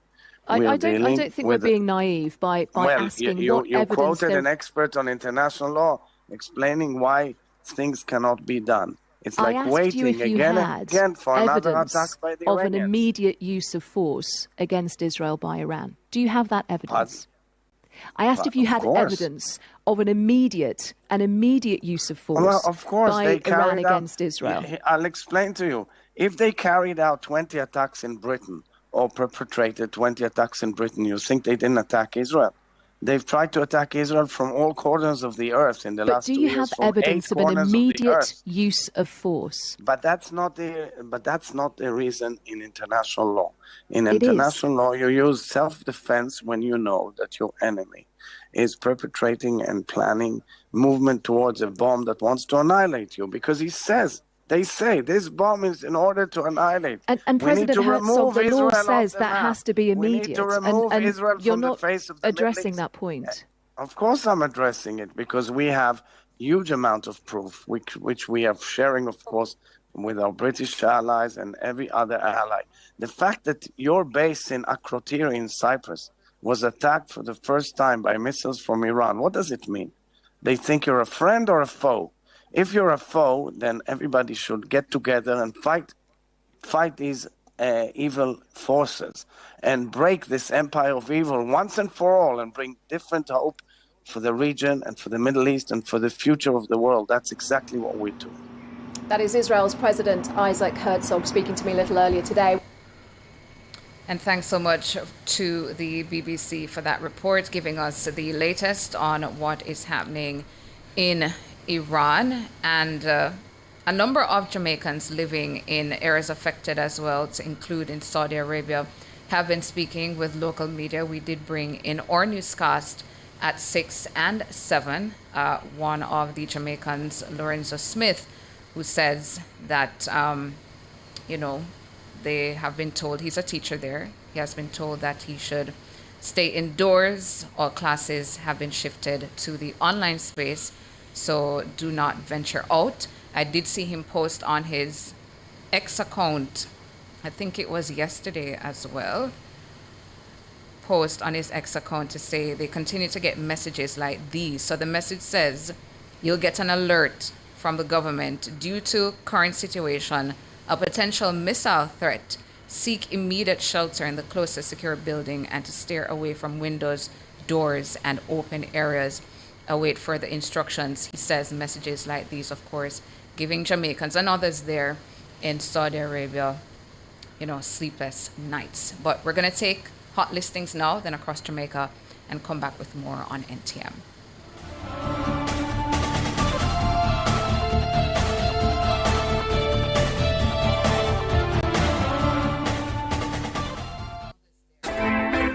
It's time for Hot Listings, Nationwide 90 FM's on-air classifieds, made for quick ads and fast results.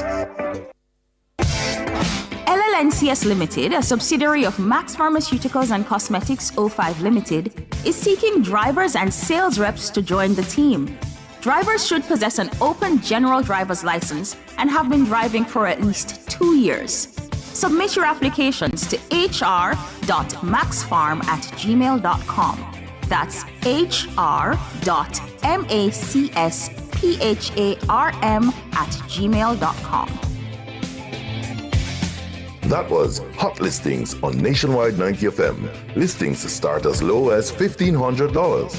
Call 876-630-1210 to book yours today. Front Page was brought to you today by ABC Electrical Sales, for a better choice in the electrical business.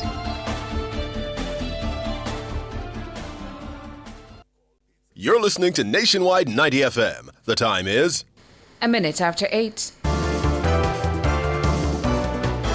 From the mountainside to seaside, countryside to townside, inside and outside, it's across Jamaica this morning.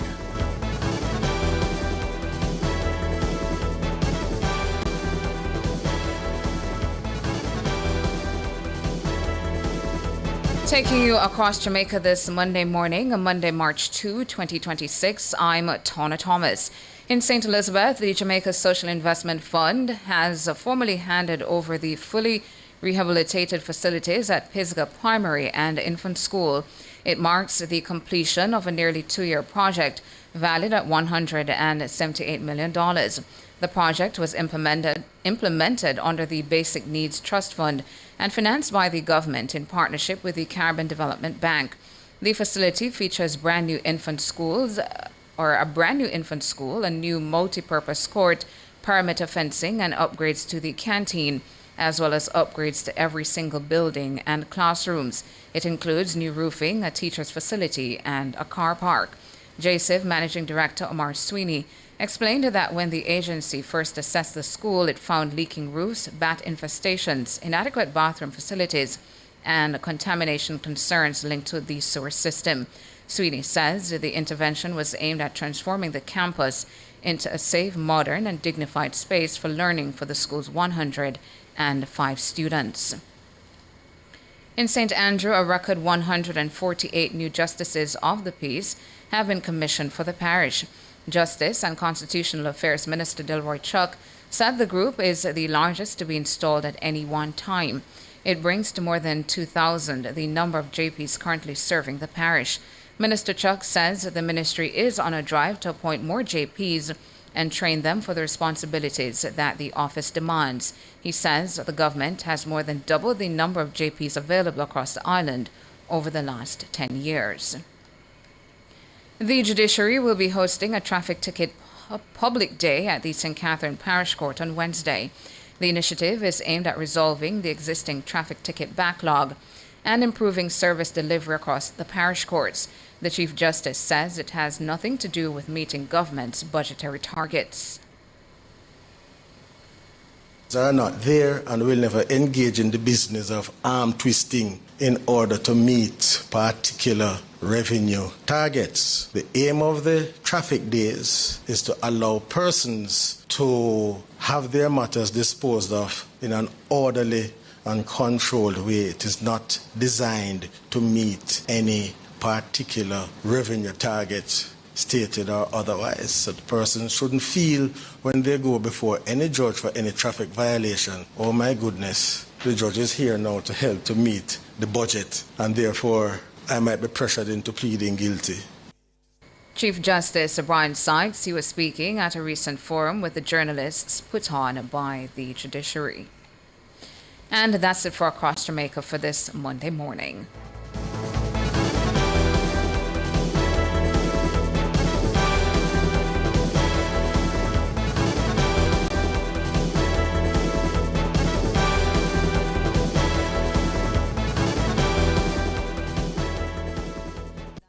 Enjoy peace of mind knowing that your hard-earned money is protected by the JDIC. That's right, the JDIC through the Deposit Insurance Scheme guarantees up to $1.2 million of your deposits in commercial banks, merchant banks, and building societies. This means your deposits, such as your savings and checking accounts, are covered. Rest easy knowing that your deposits are secure. Your deposits always protected. For more information, follow us on Facebook, Instagram, and Twitter at JDICJAM, or visit our website at www.jdic.org.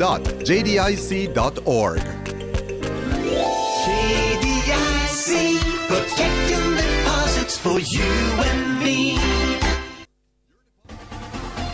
For all your electrical needs, visit ABC Electrical Sales. They stock a wide variety of electrical supplies, including plugs, switches, panel boards, and conduits, plus energy-saving fixtures. ABC Electrical Sales stocks brands like GE, Siemens, Philips, Cutler Hammer, and Allen Bradley. They also offer free island-wide delivery just to suit your needs. Visit them at Shop 8, Hagley Park Plaza, Kingston 10, or call 876-754-3714-5 or 876-754-3825-8. ABC Electrical Sales, for a better choice in the electrical business.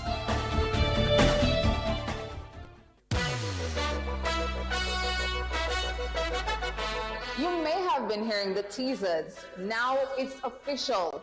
Beginning Monday, February 9, 2026, Nationwide News Network launches something special. The Nationwide Family Club, exclusively on Patreon. With the Family Club, members get early access to our documentaries before anyone else. Some of your favorite segments, including Cliff Says, What's on My Mind, Cover Story, and others, will now be a click away inside the Family Club. There are 3 tiers of membership.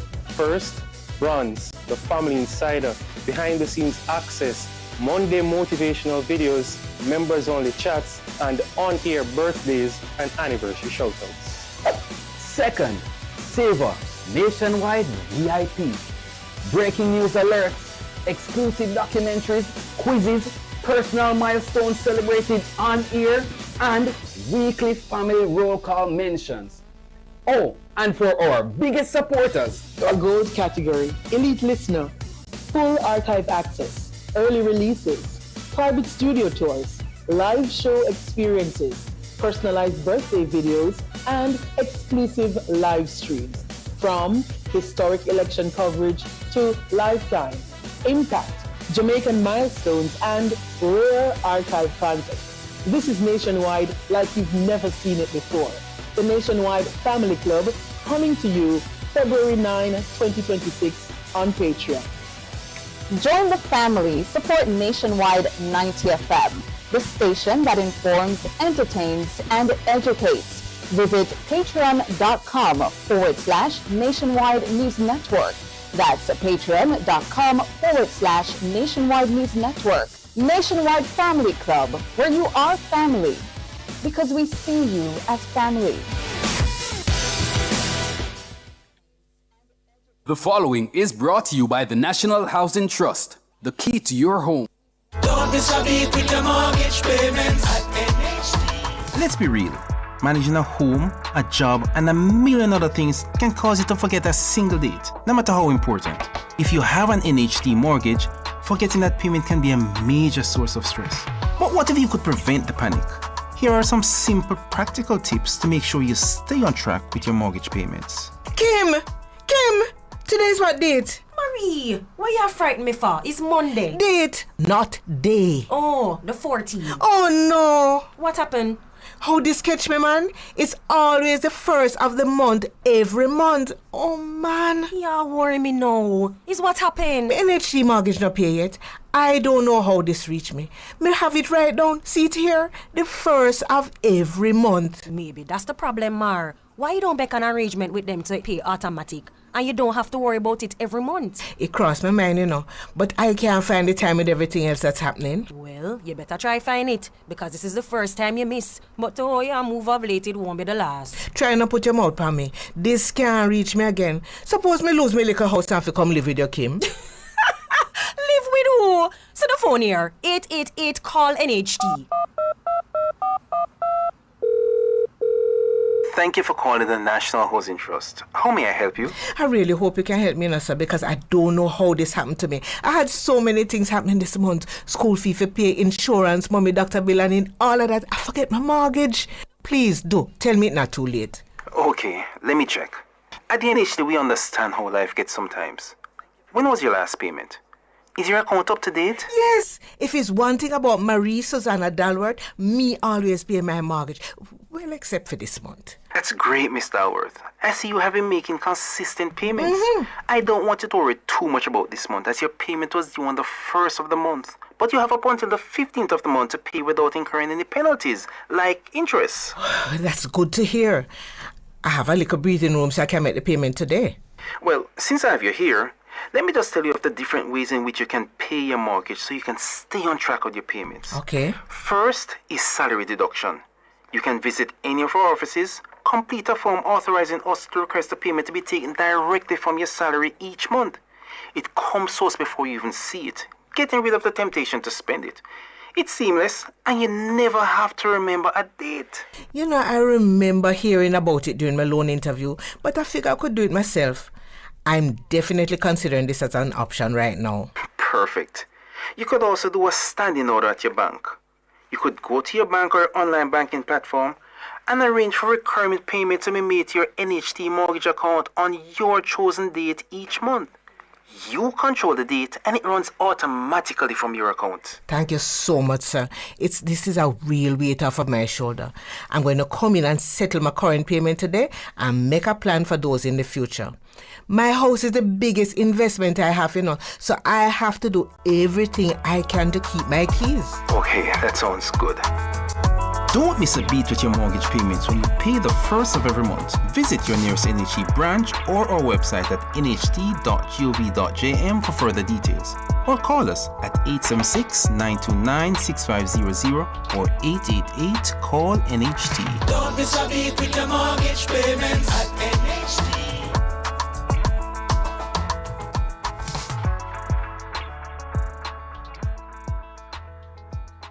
The preceding was brought to you by the National Housing Trust, the key to your home. Are you ready to turn your sales and marketing skills into high earnings? Nationwide 90 FM is searching for business development executives to help us grow our business and build lasting client relationships. If you have experience across all stages of the sales cycle and possess strong communication, negotiation, and time management skills with a proven sales track record, this opportunity is perfect for you. Join our team and work with the top corporate brands, media agencies, and of course, our on-air personalities. Enjoy networking opportunities, professional growth, and competitive commissions. Ready to take the next step? Send your resume to hr@nationwidenewsnetwork.com today. Turn up the heat with Hot Listing, Nationwide 90 FM's new on-air and online classifieds feature. If you have a car for sale, room for rent, or yard sale come up. If you look at work or need stuff. If you provide a service, make it a Hot Listing, Nationwide 90 FM's new on-air and online classified segment. Your listing plays again and again. From morning till evening. You sing it, we play it. You say it once, Jamaica hears it all day, every hour. Contact our sales team now at 876-630-1210 or sales at nationwidenewsnetwork.com. Hot Listings on Nationwide 90 FM, a new revolution in media. Informative, educational, insightful. Let's talk justice. Tackling topics like constitutional rights and reform, domestic violence, and rights issues that affect you. Let's talk justice every Monday from 1 to 2 p.m. on Nationwide 90 FM. Call in, share your thoughts, be empowered, know your rights, and let's talk justice, ensuring access to justice for all, courtesy of Jamaicans for Justice. Alson Pest Control Services, the pest control experts you can trust. Contact us at 876-338-6056. The time, courtesy of Alson Pest Control Services, is 15 minutes after 8 o'clock. Fontana Pharmacy has a wide variety of items from pharmaceuticals, household, cosmetics, toys, and more. The temperature by Fontana Pharmacy, it's all good inside, is 25 degrees in Kingston, 25 out west in Montego Bay, and 21 degrees in Mandeville.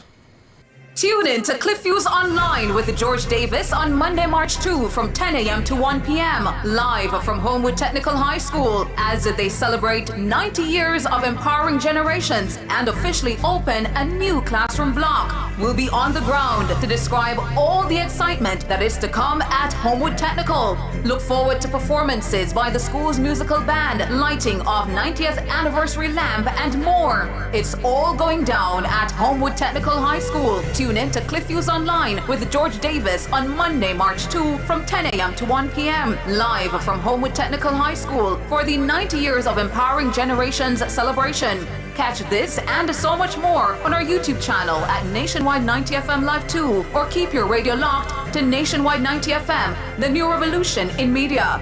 This broadcast is brought to you by the National Education Trust.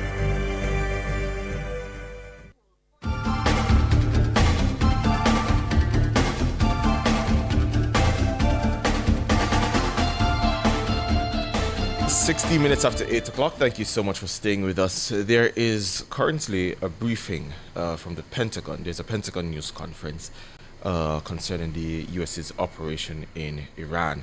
And we're going to through there to give you a live update on what they're saying through the Ministry of Defense.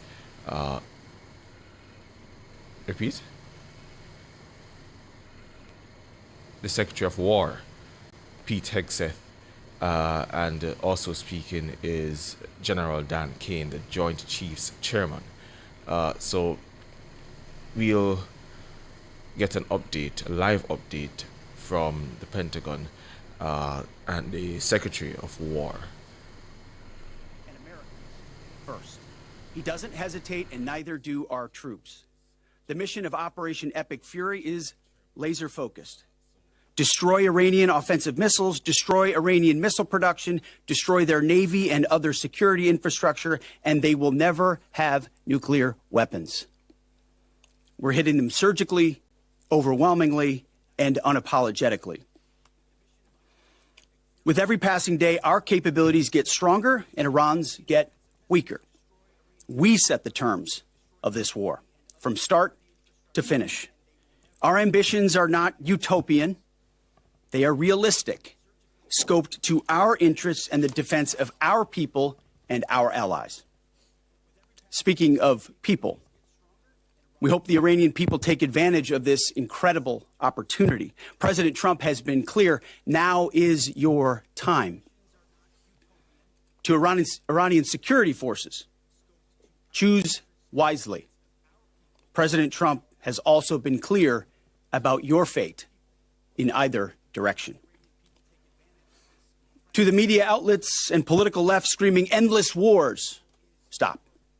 This is not Iraq. This is not endless. I was there for both. Our generation knows better, and so does this president. He called the last 20 years of nation-building wars dumb, and he's right. This is the opposite. This operation is a clear, devastating, decisive mission. Destroy the missile threat, destroy the Navy, no nukes. Israel has clear missions as well, for which we are grateful. Capable partners, as we've said since the beginning, capable partners are good partners. Unlike so many of our traditional allies who wring their hands and clutch their pearls, hemming and hawing about the use of force. America, regardless of what so-called international institutions say, is unleashing the most lethal and precise air power campaign in history. B-2s, fighters, drones, missiles, and of course, classified effects. All on our terms, with maximum authorities. No stupid rules of engagement, no nation-building quagmire, no democracy-building exercise, no politically correct wars. We fight to win, and we don't waste time or lives. As the president warned, an effort of this scope will include casualties.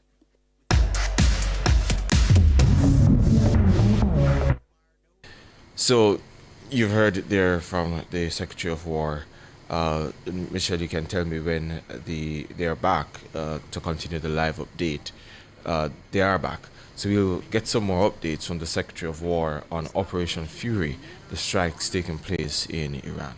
No apologies, no hesitation, epic fury for them and the thousands of Americans before them, taken too soon by Iranian radicals. Before I turn it over to General Kane for the operational update, let me speak straight to you, the Joint Force, our warriors on the front lines. This is your moment.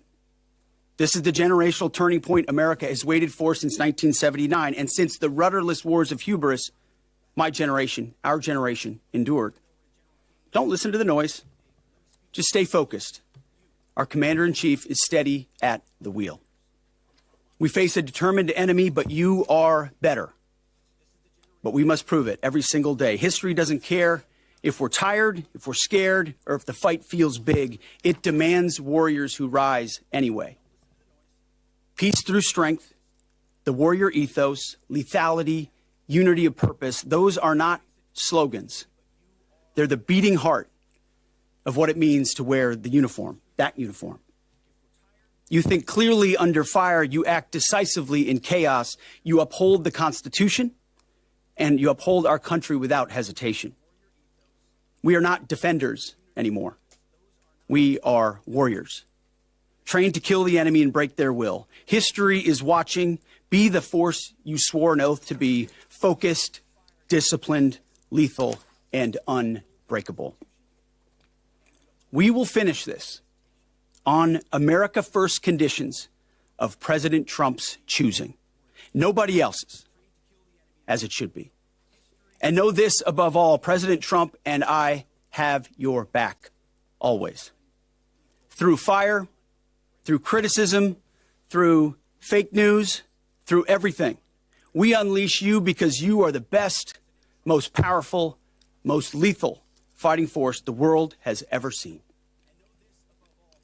May Almighty God watch over you and his providential arms of protection extend over you.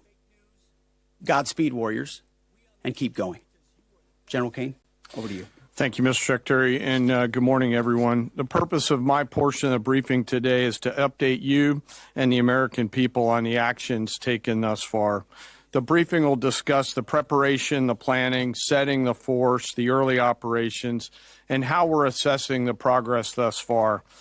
So let's get started. On Saturday, 28 February, at 01:15 Eastern Standard Time, 9:45 a.m. local Tehran time, on the orders of the President of the United States, U.S. Central Command, under the command of United States Navy Admiral Brad Cooper, commenced Operation Epic Fury. As I said, I'm going to walk you through the initial phases of the operation, but first I want to express my deep condolences and the condolences of the Joint Force to the Department of War personnel killed and wounded in actions thus far. As the Secretary said, they're heroes and represent the best of our nation has to offer. They're true examples of what selfless service means. Our deepest and heartfelt condolences are with their families, their friends, and their units. We grieve with you and we will never forget you. Additionally, I stand here before you today grateful for each service member, planner, logistician, operator across our joint force. For our Department of War civilians, our intelligence community teammates, our interagency teammates who continue to stand in harm's way alongside us. I am proud of all of you as you take the fight to the enemy, and we are the best in the world at integrating, period. I want to extend my personal gratitude to the dedicated commanders and senior enlisted leaders and the enlisted members of the Joint Force who are fighting this fight across the CENTCOM AOR. In addition to Admiral Cooper and Fleet Master Chief Compton, I want to highlight a few today. U.S. Army Central Command Commander Lieutenant General Pat Frank, who along with his team are fighting the counter-missile and counter-drone fight. United States Navy Central Command Commander Vice Admiral Kurt Renshaw and his team, who are engaged with the Iranian Navy and projecting American naval combat power from the seas. And United States Air Force Central Command Commander Lieutenant General Derek France and his leadership team, who are crushing Iranian targets from the air. I want to highlight the support to the CENTCOM fight from other combatant commands who are directly involved with this effort, to include U.S. Spacecom, U.S. Cybercom, and U.S. UCOM. I also want to specifically call out United States Transportation Command and U.S. STRATCOM for their contributions to this fight. We cannot project American combat power at the time and place of our choosing without both. And finally, I want to express how deeply thankful I am for the continued service and sacrifice of the entire Joint Force and their families. Their unwavering commitment and dedication are the cornerstones of this effort. So let me start with a few details. First, to be clear, as the Secretary said, this is not a single overnight operation. The military objectives that CENTCOM and the Joint Force have been tasked with will take some time to achieve, and in some cases will be difficult and gritty work. We expect to take additional losses, and as always, we will work to minimize U.S. losses. But as the Secretary said, this is major combat operations. So let me talk about the preparation and the planning. On February 28th, the full strength of America's armed forces came together in a unified purpose against a capable and determined adversary. The United States Army, Navy, Marine Corps, Air Force, Space Force, Coast Guard, and our reserve components integrated across our combatant commands and began coordinated operations with the Israeli armed forces of an unprecedented scale. As the Secretary laid out, our military objectives are clear. Our mission is to protect and defend ourselves and, together with our regional partners, prevent Iran from the ability to project power outside of its borders, and be ready for follow-on actions as appropriate. Across every domain, land, air, sea, cyber, the U.S. Joint Force delivered synchronized and layered effects designed to disrupt, degrade, deny, and destroy Iran's ability to conduct and sustain combat operations. On the U.S. side, this marked the culmination of months and in some cases years of deliberate planning and refinement against this particular target set. From precision strikes against key military infrastructure to persistent intelligence and targeting integration to the close coordination of the components across vast distances, this operation again demonstrated America's reach, readiness, and professionalism, and that of our joint united force. It was historic not only in the operational scope, but in the level of joint integration displayed across every element of the joint force. And as I said earlier, this work is just beginning and will continue. So now to talk a little bit about setting the force and setting the theater.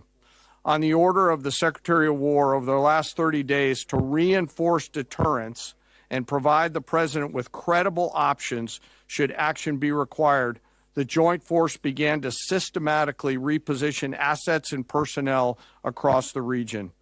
These movements ensured that U.S. forces remained postured, protected, and ready to respond decisively for any emerging threat.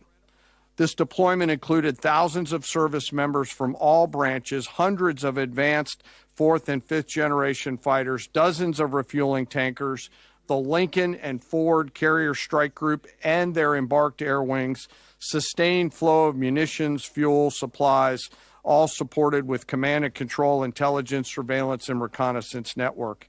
And the flow of forces continues today. In fact, Admiral Cooper will receive additional forces even today. This rapid buildup of forces demonstrated the joint forces' ability to adapt and project power at the time and place of our nation's choosing. I want to highlight a couple specific cases for you. The Gerald R. Ford Carrier Strike Group, which many of you know was down in the Western Hemisphere, redeployed across the Atlantic to set the theater.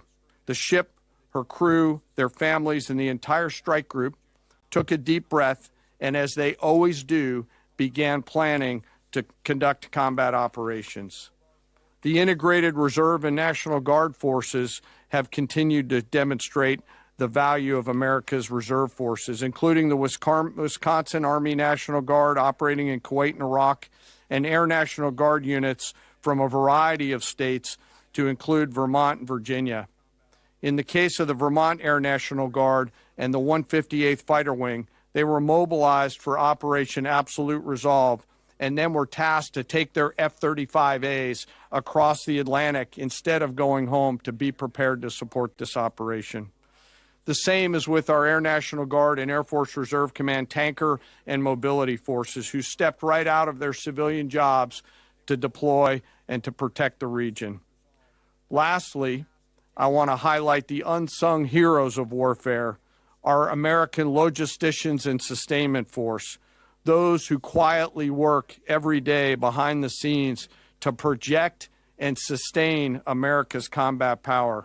Our leaders from World War II were right when they said professionals do logistics. As regional tensions rose, the Joint Force elevated our force protection measures on the order of the Secretary and repositioned discreetly civilians and non-essential personnel designed to ensure the safety and security of our joint force. By the time operations began, only essential forces remained on our bases and in theater, all ready, capable to respond. So now let me move to H hour. At 3:38 p.m. on Friday, February 27th, the United States Central Command, through the Secretary of War, received the final go order from President Trump. The President directed, and I quote, "Operation Epic Fury is approved. No aborts. Good luck," close quote. In the region, every element of the Joint Force made their final preparations. Air defense batteries readied themselves, checking their systems to respond to Iranian attacks. Pilots and crews rehearsed their strike packages for the final time. Air crews began loading their final weapons, and 2 carrier strike groups began to move towards their launching points. Across the globe, our operations centers came alive in Tampa, Florida, here at the Pentagon, and of course forward in the Central Command AOR. As always, operational security was paramount as we sought to maintain and sustain the element of surprise. This operation was highly classified so that at H hour, the enemy would see one thing: speed, surprise, and violence of action. The first movers were U.S. Cybercom and U.S. Spacecom, layering non-kinetic effects, disrupting and degrading and blinding Iran's ability to see, communicate, and respond. At H hour, the beginning of major combat operations, 01:15 local Eastern Daylight Time, 9:45 local AM Tehran time, as dawn crept up across the Central Command AOR, the skies surged to life. More than 100 aircraft launched from land, sea, fighters, tankers, airborne early warning, electronic attack, bombers from the States, and unmanned platforms, forming a single synchronized wave. This was a daylight strike based on a trigger event conducted by the Israeli Defense Forces, enabled by the U.S. intelligence community. That's the Joint Chiefs Chairman Dan Kane, General Dan Kane, giving us an update on what went into the operation in Tehran, Iran. Yep, so there you have it. That's that. And there remains to be seen what further actions will be taken in Iran going forward.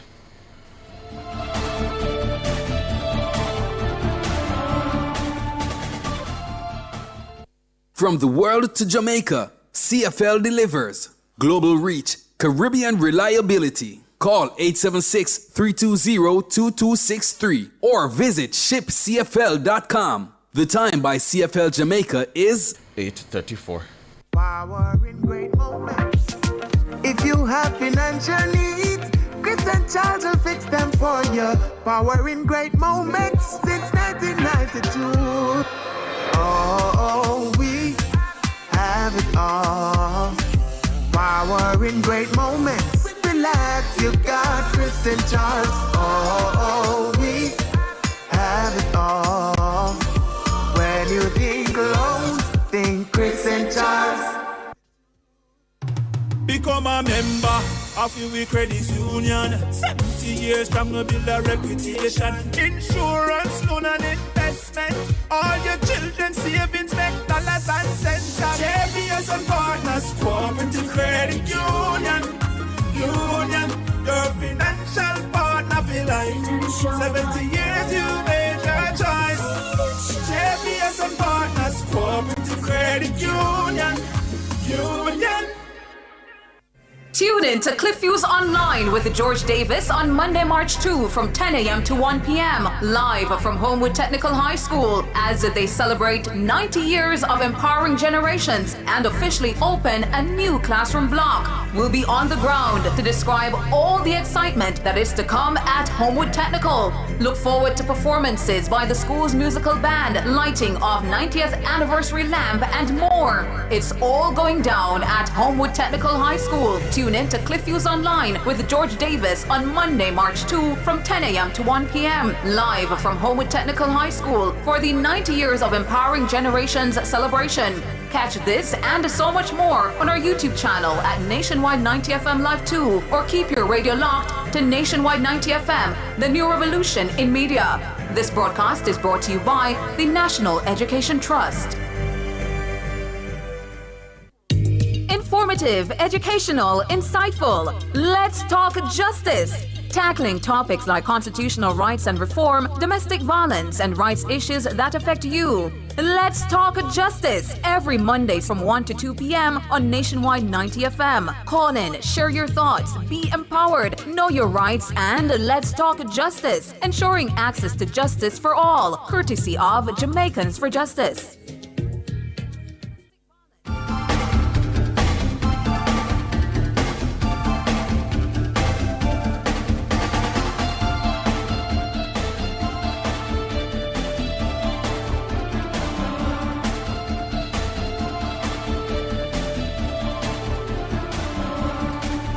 Welcome back to Nationwide this morning. We do have some time for your calls. The numbers 630-9371 to 4 and 618-6730.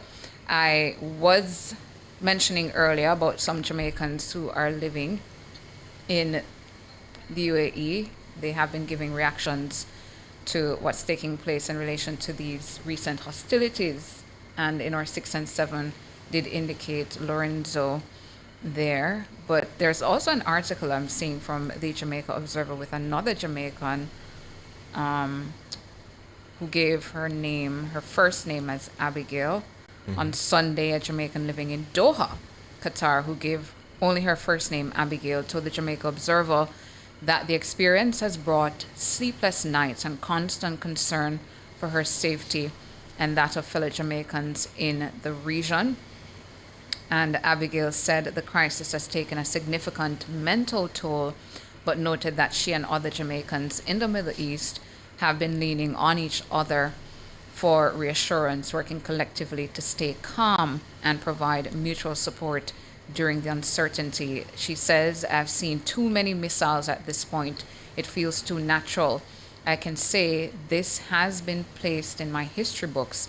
I've seen everything in this life. It feels like fireworks downtown, she said in reference to the annual fireworks on the Kingston waterfront staged by the UDC. Abigail says, in the sky, it's just smoke. As the missiles are coming, we're getting alerts on our phones just to take cover. Then you see Qatar retaliating with their own missiles to try and intercept them before they land. So it's like a scene out of a movie. And the Jamaican said that last Saturday she received 4 to 5 emergency alerts on her phone, accompanied by sirens sounding across the country. The pattern continued on Sunday, she added, with another alert issued as early as 7 a.m.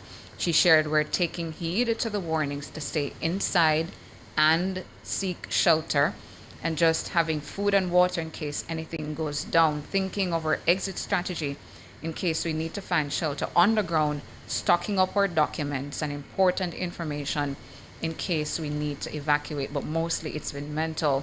Nobody wants to wake up to missiles flying in the air or sirens going off that they're incoming missiles. So it's more of a mental toll that we're holding on. Yeah, and she added that the government of Qatar has advised that children be homeschooled with only essential workers permitted on the streets amid the heightened security. Abigail added that she and other Jamaicans have been in contact with the Jamaican ambassador to India, Jason Hall, submitting their details to ensure they are accounted for in the event an evacuation becomes necessary. We've just been in like survival mode, she says, thinking of ways to get through this and giving a laugh, because as Jamaicans, we're going to make jokes about every situation, not joking about the situation, but just lightening the mood. And finally, another Jamaican living in Qatar with her husband and daughter said, despite the conflict, she has no fear. I don't feel afraid. The scariest thing I've experienced was the first national alert. We had left our daughter alone at home, so that was scary for me. And the woman who opted to not be named but shared via WhatsApp photos and videos she took with her cell phone of explosions in the sky. So you're hearing here the experiences of different Jamaicans in the Middle East and how they're coping so far. And for Saeed, parents who have their children, family members in general who have relatives in these parts of the world, it must be a very unsettling time for them. Well, I know someone personally in the UAE. Spoke to her. She said that she's fine. She's just praying and hoping that, she remains fine. But what she says she can't shake is the constant loud bangs. There are a lot of loud bangs, and it makes the glass in the apartment, the penthouse, shake. So there's a lot of that, a lot of glasses shaking and the loud bangs and all of that. And then I'm also just now seeing in the news, Tano, that 10 rioters were killed by the U.S. Marine Corps in Pakistan. Some rioters in Pakistan, the U.S. Embassy, the U.S. Consulate in Pakistan, in Karachi, Pakistan, was rioted by some persons, and some of them, I've seen the video here, some of the rioters had actual firearms shooting at the consulate as well. The Marine Corps, returned the fire, and it is said that at this point in time, at least 22 are killed in Pakistan after protesters attempted to storm the U.S. consulate, and the U.S. forces fought back after coming under attack. So a lot is happening, a lot of moving parts with the United States and all of what they are doing where these things are concerned. So signs of the times. Good morning, Alric. Hi, man. How you doing, Council? Not hearing so well enough. You alright? Morning, Tana. Morning to you, Alric. I just giving you guys a shout out. Tana, I enjoyed Friday morning with you and George. What got into you guys? It's just the typical energy in this space. You're likely to see anything.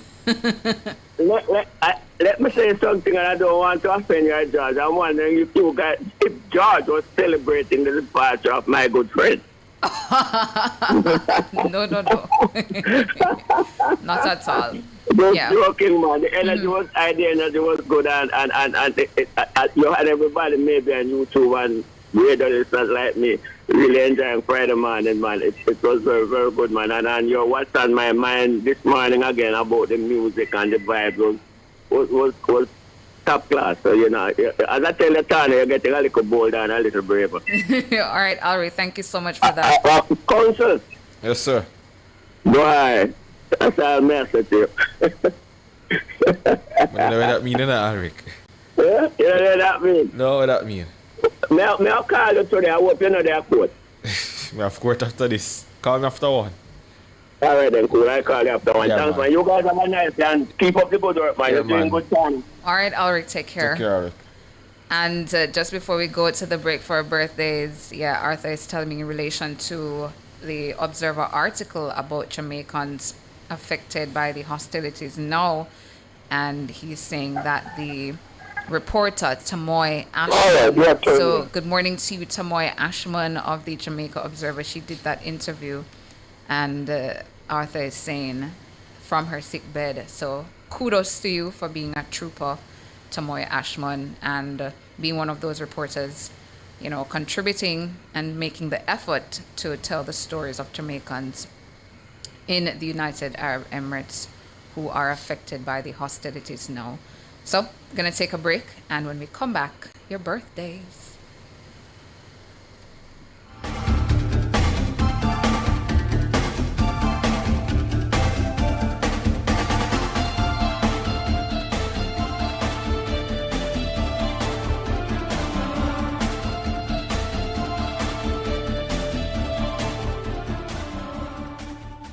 You're listening to Nationwide 90 FM. The time is 8:45. I knew God was with me. I always used to pray. My prayer was I asked God not to let the devil kill me out here while I was in the streets before I could get back. But I said, if you give me one more chance at life and music, I promise you, I'm going to shout you out and I'm going to testify and we're going to have a little church up in there. I'm blessed. Waking up, thanking God. Every day is feeling just like Sunday. Wifey fly by my side. Green light, everything is going my way. Riding clean, living dreams. Just left the barber and I'm feeling like Midas. Heard him say, give him praise. What's in the water got you acting like this? Ain't a day go by that I don't try to thank the Lord up above. And if you wonder why I'm loving life, I'm close and I tell you what's up. Listen. Ask me how I'm doing, I'm blessed. Yes, living every moment, no regrets. Smile up on my face, I'm like, oh, yes, I'm blessed. Yes, I'm blessed. Yes. Ask me how I'm doing, I'm blessed. Yes, living every moment, no regrets. Smile up on my face, I'm like, oh, yes, I'm blessed. Yes, I'm blessed. Yes. Playing cards, laughing hard, barbecuing, waking up the whole block. Music loud, turning out. Little kids are breaking out the bus stop. Life is good, really good. And every moment, no, I can't forget. I gotta say, I won't change. you're the reason that I am like this. Ain't a day go by that I don't try to thank the Lord up above. And if you wonder why I'm loving life, come close and I'll tell you what's up. Ask me how I'm doing, I'm blessed. Yes, living every moment, no regrets. Smile up on my face, I'm like, oh, yes, I'm blessed. Yes, I'm blessed. Yes.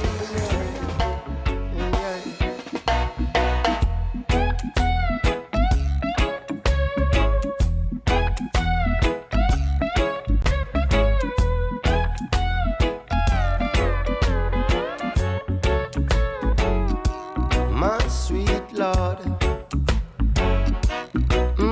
my Lord, my sweet Lord, I really wanna see you, I really wanna see you, I really wanna see you, Lord, but it takes so long, my Lord, my sweet Lord. Oh, my Lord, my sweet Lord, I really want to know you. Time now to tell some very special people happy birthday and happy anniversary. And this is a very, very, very important birthday, a VVIB extra special birthday greetings going out to Raquel Rowe. Celebrating your birthday today, Raquel Rowe, happy birthday to you. Greetings coming from your son, Junior, and a host of family members and friends. Happy, happy birthday. Enjoy your special day, Raquel, and they say later will be greater. And this song is for you. Wanna see you, but it takes so long, my Lord, my sweet Lord. Oh, my Lord, my sweet Lord,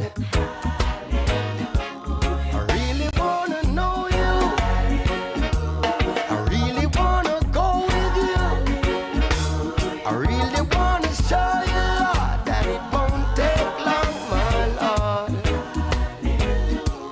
my sweet Lord. Oh, my Lord. Some more birthdays. Happy birthday to Detective Sergeant Doris Stewart in Kingston. Belated happy birthday to you, Detective Sergeant Stewart. Belated happy birthday greetings to Andrew Chambers in Mobay. DSP Diane Bartley at JCF Recruiting HQ, National Police College of Jamaica. Belated birthday greetings also going out to Michael Collins in Kingston. Now, happy birthday greetings going out to Dave Gale in Staff, Javado Jarrett in Mobay, Jerry Golding in Mobay, and Rowan Duncan in Trelawney. Sion Collins, Constable Rashima Taylor in Mandeville. Belated happy birthday greetings to you, Constable Taylor. Belated happy birthday greetings to Anita Carey Williams in Wakefield. She's at Wakefield Primary. So belated happy birthday to you, Mrs. Williams. And belated happy birthday greetings to Dolly Brightson. All of these greetings are coming from Sergeant Wayne Wallace. And this one says, happy birthday greetings going out to a VIB. Very important birthday here, Amilcar Abnormal Beckford. Today is your birthday. Happy birthday to you and your Jamaica College brothers from class of 1993. They are sending you happy birthday greetings. We hear you're an avid listener of Nationwide. You've even downloaded our app. So thank you so much for that, Amilcar, and happy birthday to you. Wishing for you a fantastic day from your JC Old Brothers as well as Tina. And our Facebook birthdays, Albert Morgan, happy birthday. Happy birthday to Osheen Crawford. Happy birthday to Shahini Shashana Peart.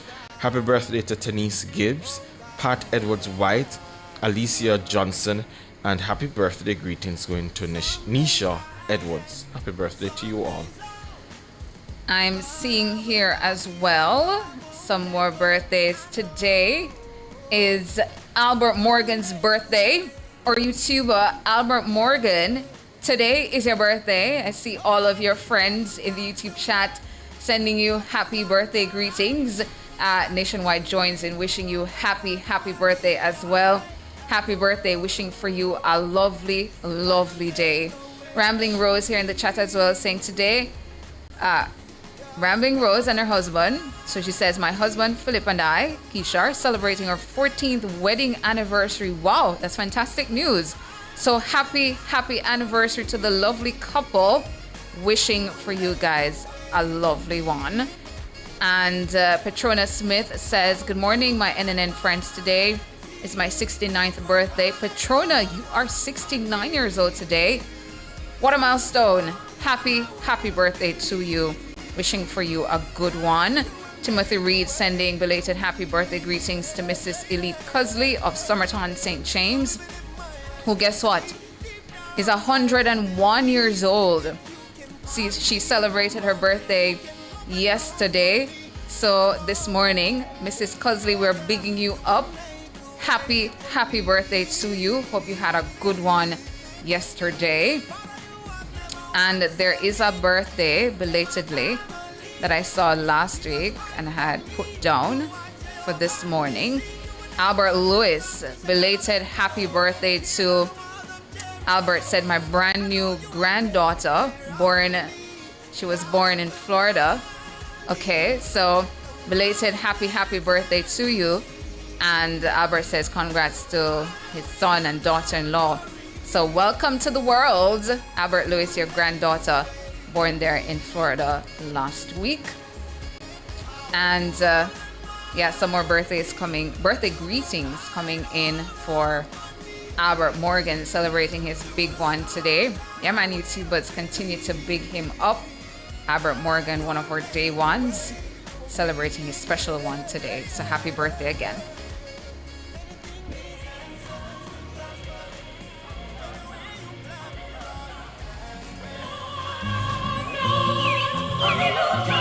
King number 4 on the In the beginning was the Word, and the Word was with Jah, and the Word was Jah.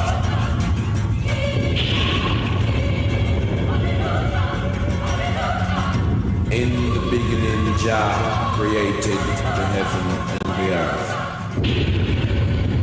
Then created man of his own likeness.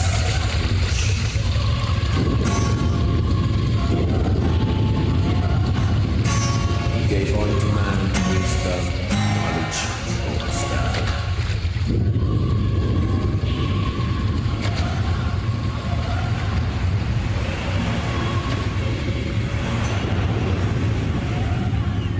Jah is my help and my strength, so shall I fear.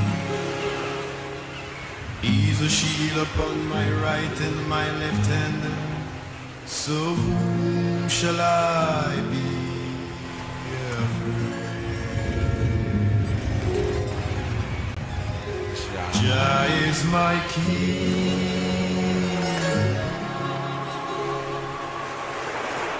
Some more birthdays here, and this one we're playing is for you, Albert Morgan, requested by Annie Smith. So happy birthday again.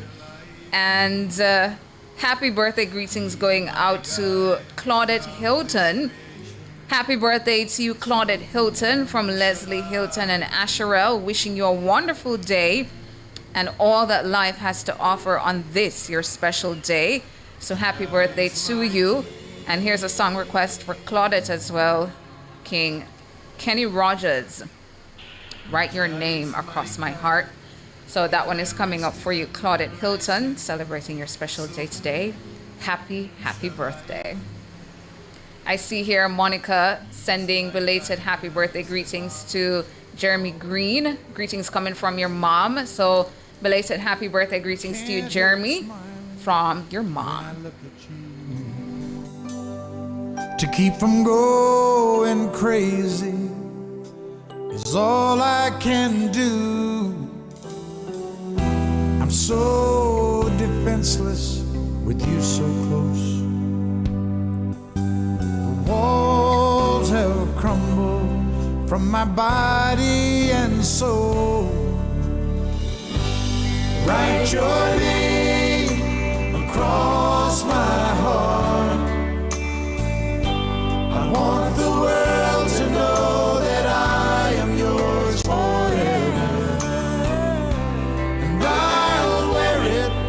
like a shining star. Write your name across my heart. Oh yeah. For you my life is an open door. So, those are all the birthdays now. Seeing a final one here, Eugene Delavante sending happy birthday to Shakiri Delavante of the Morgan's Forest Primary School in Clarendon. Greetings coming from your grandfather and grandmother in the USA. So happy birthday to you, Shakiri Delavante.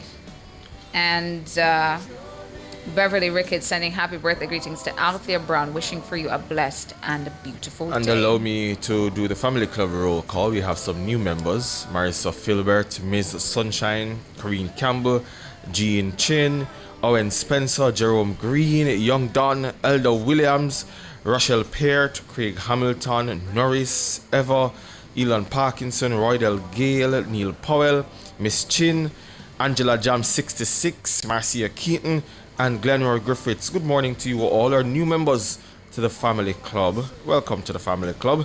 And of course, you know there's several things in store for you, and we have hit a milestone. In fact, we have more than 500 people signed up and 100 paid up members. What? All this in only 3 weeks. Fantastic news. Yeah, Yes. man. So All you the know, family members who have hopped on over to our Patreon, that resulted in us hitting the 500 mark in 3 weeks. Thank you so much. And there's big Thank news. you so much. Tana. That's fabulous news. There's big news because for the entire month of March, 4 lucky winners of the family club will win a $25,000 supermarket voucher. So 4 members, 4 Wow. lucky members of the family club will win a $25,000 supermarket voucher. So sign up today at Patreon, patreon.com/Nationwide News Network to enjoy your exclusive benefits, and you could be one of our lucky winners. Yeah. 500 of you have signed up to be family members on our Patreon account, www.patreon.com/Nationwide News Network. That's where you go to sign up for the family club. And we're being told, as Saeed has announced, for the entire month of March, all of this month, 4 lucky members of the family club will win a $25,000 supermarket voucher.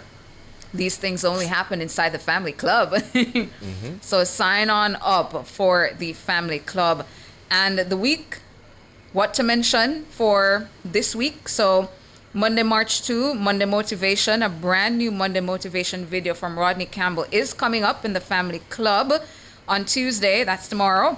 NNN Quiz Weekly, an interactive quiz that's coming up.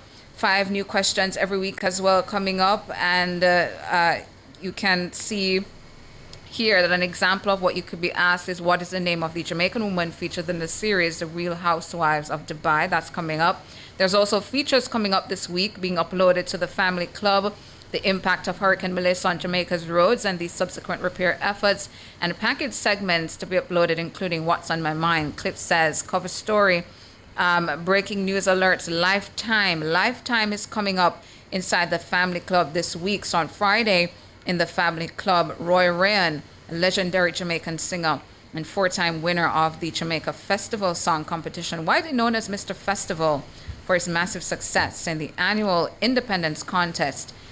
His Lifetime interview is coming up in the family club, of course, available in the family club in the Lifetime aspect as well. Interview with Joseph Joe Matalon, Muta Baruka, Carlene Davis. So all of those coming up in the family club this week. That's all the time we have for this morning. So special thanks to our super producer, Michelle McCrae-Smith, to those in the newsroom, Kimon, and of course to our super musical maestro, the man himself, Jermaine King. Of course, we're leaving you with an encore performance from Lost in Time Day 1. Damien Jr. Gang Marley, Stephen Marley. Mission. Until next time, I'm Said Bernard. I'm Tana Thomas. Good morning. A youth have a plan and have some ambition. I make sure who know for me now the Yamagidi. You just heard Nationwide this morning on Nationwide 90 FM. Said this so him follow tradition. If Marcus Garvey say fi read, then where some man a